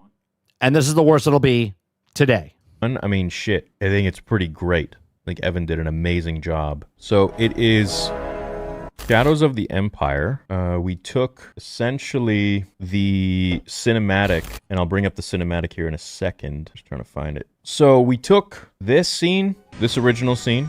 Dash, what are you doing here? Princess Leia asked me to watch your back, Okay. Luke. Good thing she did. So For feeling someone else. take a look at this. I love the graphics back then. Absorb it. Understand it. Leia's trying to find answers, Luke. Okay. This was peak Star Wars back then, man. Fandom didn't care what the graphics looked like and whatnot. Okay, so you got the gist of that.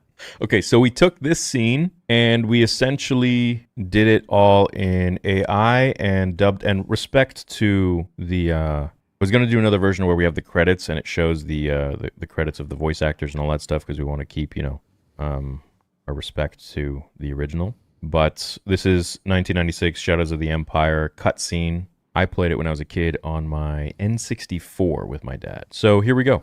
This is our first Star Wars Theory AI project, and no, Vader Episode 2 will not have AI in it, or 3, but I think this is pretty cool. So let's watch it and let me know what you think.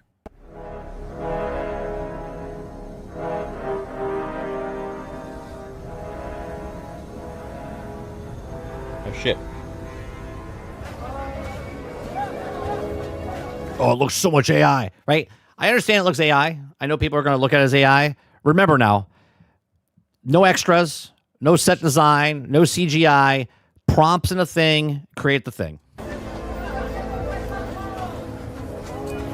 No set builders, no paint, no hardware, nothing. Not in the desert, no location, no flying. Skywalker was spotted at Kenobi's old place. Jabba will pay extra to the one who blasts his bones. Let's fry him. Almost a little bit like Chris Evans there, a little bit, right? Fry him. Or no, not Chris Evans. Side profile Chris Evans. Christian Bale a little bit.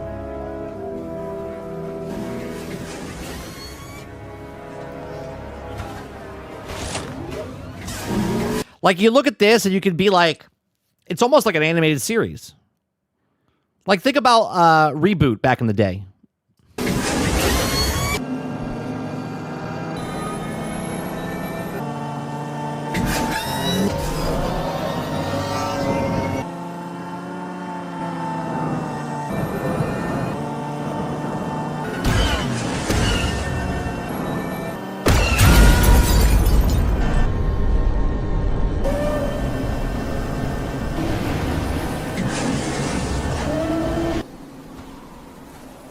He's going to come out and just like... This is all people wanted to see. You could have done a venture of Luke Skywalker, okay, a whole series, and people would have ate this shit up. So we tried to do something a little bit different. Okay, I'm going to let you guys watch. Look at him. He is not real. That is not Mark Hamill. That is insane. Watch and then I'll talk. Pay attention to the camera angles and stuff like that. It's a little bit unconventional from normal AI, but we obviously that facial expression was rough, but this is our first pass.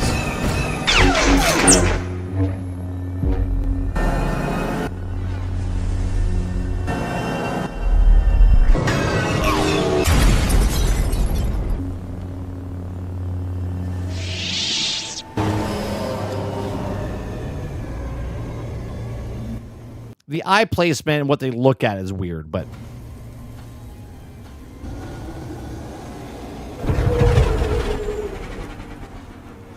Like the sand kicking. Dash! What are you doing here? Oh, God, the voice, but whatever. That voice, I think, is actually voice actors. Leia asked me to watch your back, Luke. Good thing she did. Because while I was sniffing around in Mos Eisley, I overheard that... Yeah, you see how they talk? But this is the worst it'll be. Hollywood shouldn't worry about Netflix buying WB. They should worry about AI and how AI is going to completely wipe out the complete art of people working. Gang talking. They worked for Jabba the Hutt, and they had orders to... You know what this looks like? Remember the lip readers guys? The guy that lip reads? They used to take other people's footage and they make them say whatever they want. That's the way it looks like when they speak. Kill you. But something's not right. I have a feeling someone else is pulling Jabba's strings. Where's Leia now? Leia's trying to find answers, Luke. She thinks by infiltrating Black Sun's spy network, she'll find out who's behind this. Black Sun? One of their agents just delivered to us the time and route of an Imperial freighter. Supposedly, it's carrying an encoded super... You know what else always reminds me of? Making a movie back in the 80s. Like a low-budget film is like what AI is at right now. Do you know what I'm saying? Like watching like Lost in Space. Like it's very cheesy back then, right? Very cheesy back then, but that was what it was. AI is in that state right now where people make it and it's like low budget. It feels like low budget filmmaking because it is. Computer with detailed plans for a major Imperial construction project. I wouldn't trust those gangsters if I were you. I don't trust them, but we can't afford not to check it out. It may be vital to the Alliance. Want to come along, Dash? Why not? Gotta earn my pay. No. I know that, Jesse. What I'm saying is, I'm not saying about there's actual voice actors. I'm just saying the voice, it doesn't sync up with the mouth is what I'm talking about. So yeah, and I can go over it now with you guys. But we did try to do some different stuff. Oh, I guess this is the updated version. Awesome. Great.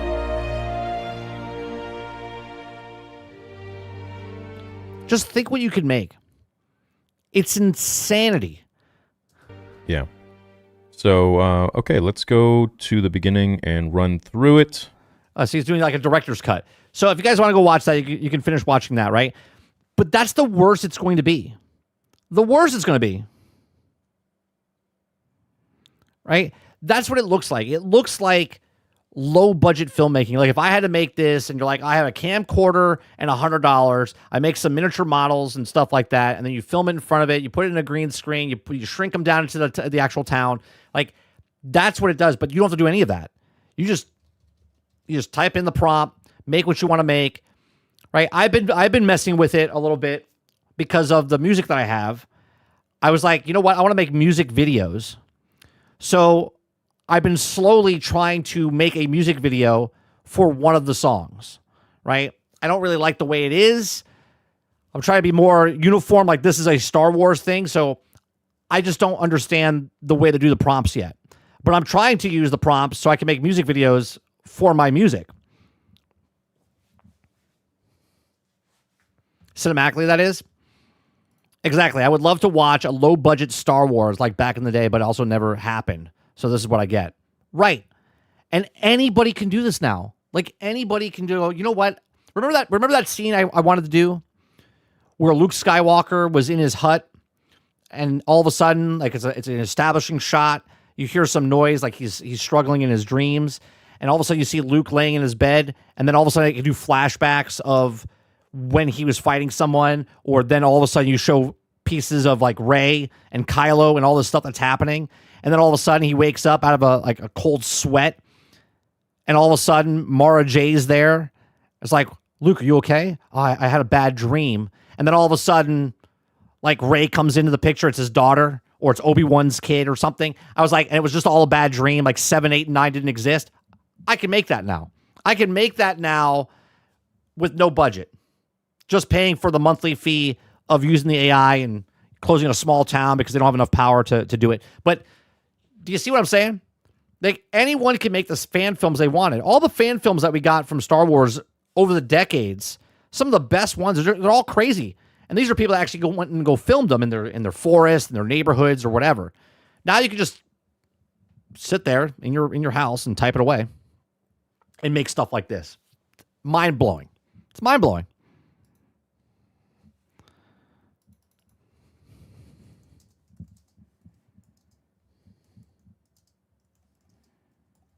Right?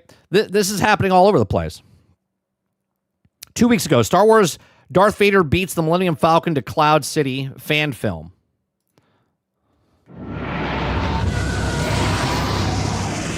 There will be a substantial reward for the one who finds the Millennium Falcon. You are free to use any methods necessary, but I want them alive. Now, this is actual footage. No disintegrations. As you wish. Lord Vader. My lord, we have them. So much for that. Right, now it's AI. Don't worry. Solo's not that easy to catch. Trust me. Taking a scene from a movie and then reiterating on it. If you know him so well, why haven't you brought him in? Losing your touch, Boba. We'll see.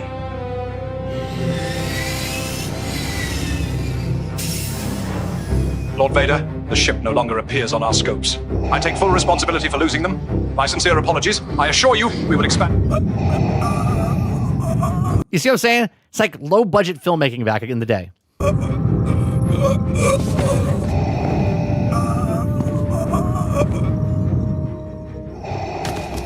Intercutting real footage with their AI footage. Guess you were right. Solo's trickier than he looks. You really think he jumped to light speed? Tell me that doesn't look like... Solo's trickier than he looks. You really... Tell me that doesn't look like a person in a bad Star Trek costume when they made Star Trek back in the day. Think he jumped to light speed? No.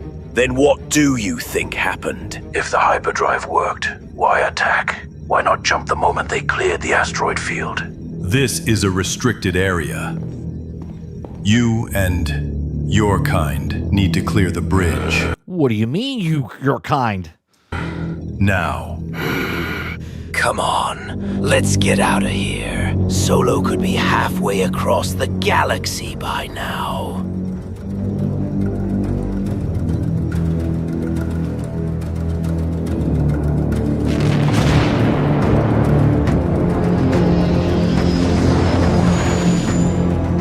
I knew it. That trick won't work twice.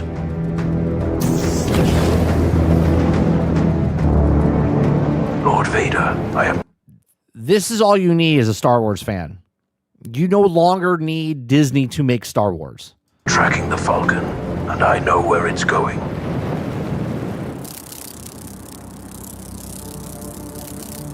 And we've optimized the tractor beam convergence by another 3%, which puts us well above projections for the quarter. Bro, look at the detail. We're pulling cleaner Tabana from the lower zones, less contamination, and better spin seal ratios. Sala, I don't understand half of what you just said, but the results speak for themselves. That is crazy. That's why you hired me. Best decision I ever made. I brought you and your brother here a year ago because you are the best in the business, and you've proven me right every single day. We're just doing our jobs. No, you're building something here, and I want to make sure you have everything you need. Equipment, personnel. We're good, Lando. Really.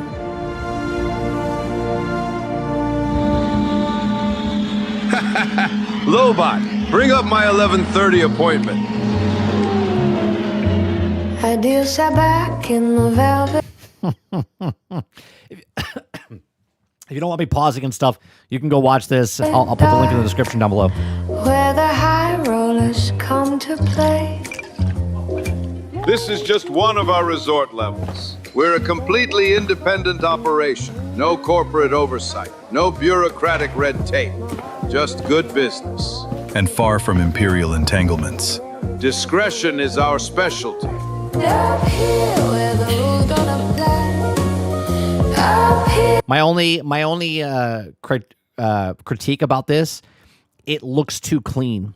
They need to go back and put a filter over all this, right? Change the colors a little bit, put a little grimy on it so it doesn't look as super crystal clear, like it's like brand new modern day. You know what I mean? In the clouds so high, just you. Give it that little film grain. Me and the city lights. Place your bet, stay the AI music, AI production. night. Up here we're flying, up here we're free. Follow me, gentlemen. Come up here with me.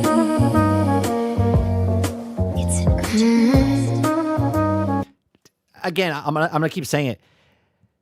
Yes, it's AI, but it looks like low budget filmmaking back in the day. Imagine this view from your own luxury suites. There's nowhere else in the galaxy like Cloud City. Sir, I'm sorry.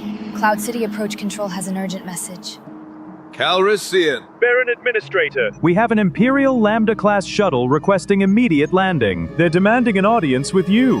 Imperial? Yes, sir. Transmitting proper authorization codes. Should we grant clearance? Sir?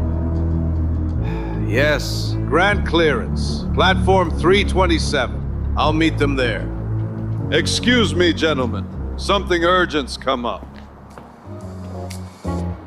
No empire can reach this high. Come on. Just the clouds and you and I. Spin the wheel, let it ride. I've got nothing. All of this is because it's the scene where they showed up just before you got there. Left to hide. I got nothing left to hide.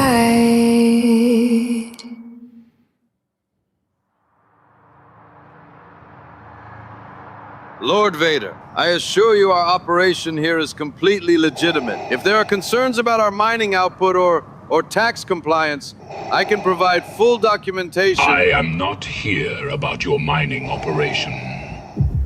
Then, how can Cloud City be of service? A ship is coming here. The Millennium Falcon. The Millennium Falcon? I don't know of it. Do not lie. You liar. To me, Calrissian. The ship's captain is known to you. That fucking Darth Vader, man, is crazy looking. Han Solo. Yes, we've had dealings in the past. When he arrives, you will welcome him. Then deliver him and his companions to me. Like, look at the reflection in the helmet and stuff. Why? What do you want with them? Another ship will follow. The camera push-ins and stuff, it's so good. An X-Wing starfighter. You will allow it to land. Do not alert the pilot. Who's on this other ship? The pilot's name is Skywalker. He is important to the Emperor. And Solo? His companions? They're just bait? Once Skywalker arrives, they will have served their purpose. They will remain here under your supervision. So they won't be harmed? Not if they cooperate. I don't really have a choice, do I? All right, I'm going to stop it there. If you guys want to go watch it, I'll put the links in the description down below, right? You guys are hooked, I know. You're like, wait a minute. Can we continue watching that? Let me put their links in the description for the channel down below. That's Hyperspace Stories. And then Star Wars Theory.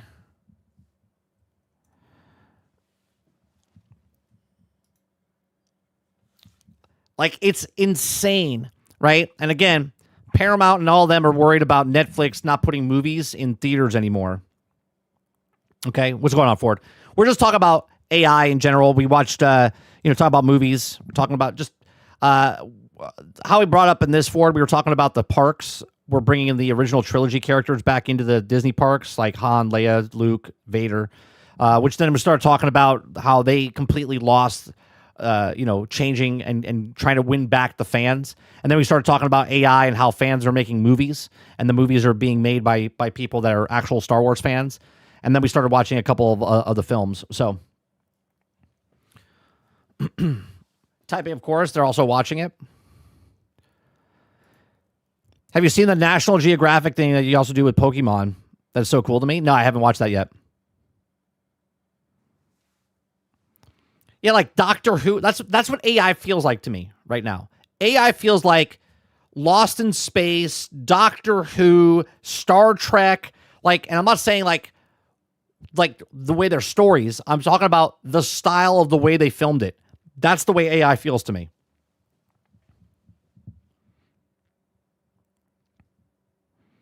Yeah, it's really cool. I'm gonna finish watching this, but I don't want to watch the whole thing on stream. But it's just absolutely amazing. You look at what the AI is, and again, we say this all the time. This is the worst it will be. Now, obviously,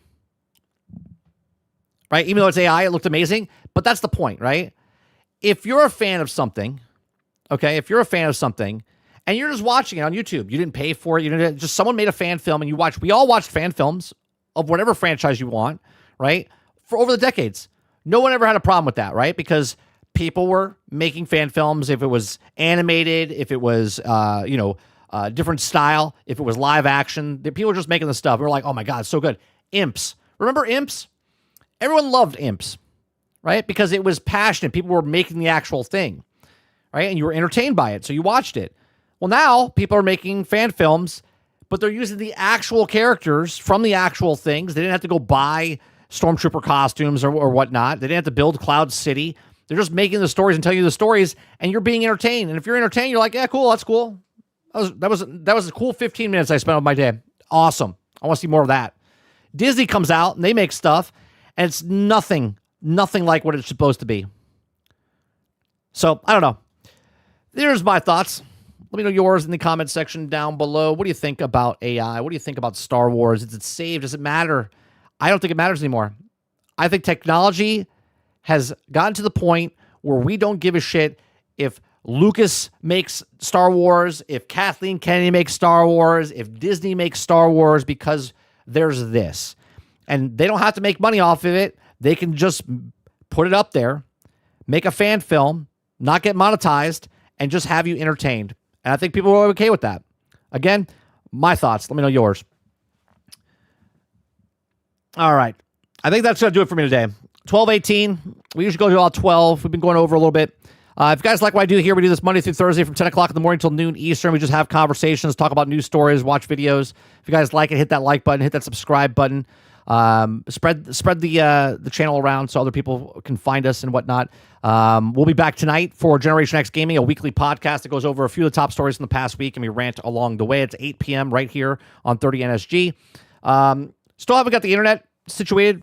As soon as that happens, we're going to start putting our content on multiple streaming on multiple platforms, if that's Twitter, Twitch. I know people are asking, messaging me saying, hey, are you going to go back on Twitch? Yeah, we're still on Twitch, but the internet's still flaky, so I'm doing it only on YouTube right now, but we're going to go to other platforms as well simultaneously. I appreciate it very much. You guys have a great rest of your day, evening, or night, wherever you are in the world, and I'll see you guys on the next one. Thanks for watching. Peace.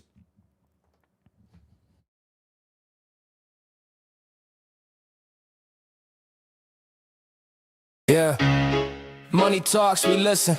Empire moves, but what about the mission? 50 billion, yeah, they bought the vision. Yeah, investors in the boardroom, suits pressed tight. Counting green, flipping scripts overnight. Guns and football, yeah, that's the call. But what about the stories that we love most of all? Bioware legends now, whispers in the hall. Studios bending to the profit, feeling small. Kushner at the table, PF in the mix. Even the Saudis are now in the mix. Players in the chat like, yo, what's the fix? Empire moves, money calls the shots, but the heart of the game is tied up in knots. Investors rule, but we still play. Holding hope while the cash takes a day. Empire moves, who's really in control? They count the billions, but who owns the soul? Who owns the soul? Who owns the soul? Who owns the soul? Every AAA title, every indie grind. Now waiting spreadsheets, creativity confined. Promises whispered, nothing will change. But corporate hands don't play the game. The fans remember nights we stayed up late, exploring worlds they might try to desecrate.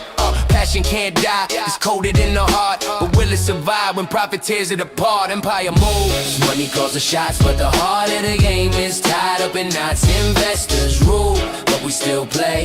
Holding hope while the cash takes a day. Empire moves, who's really in control? They count the billions, but who owns the soul? Who owns the soul? Who owns the soul? Who owns the soul? $50 billion, but what do we lose? Stories and worlds replaced by corporate cues. Gamers still grind, we don't bow, we resist. Creators to dream, still pushing the twist. Legacy over ledger, that's how we survive. The heart of the game keeps the stories alive. Empire moves, but we're still in the fight. Playing for the passion, not just the night. Empire moves, money calls the shots, but the heart of the game is tied up in knots. Investors rule, but we still play. Holding hope while the cash takes a day. Empire moves, but the soul still whole. Gamers and creators, they own the soul. Ooh, they own the soul. Gamers and creators, they own the soul. Empire moves, money calls the shots, but the heart of the game is tied. Empire moves, money calls the shots, but the heart of the game is tied up in knots. Empire moves.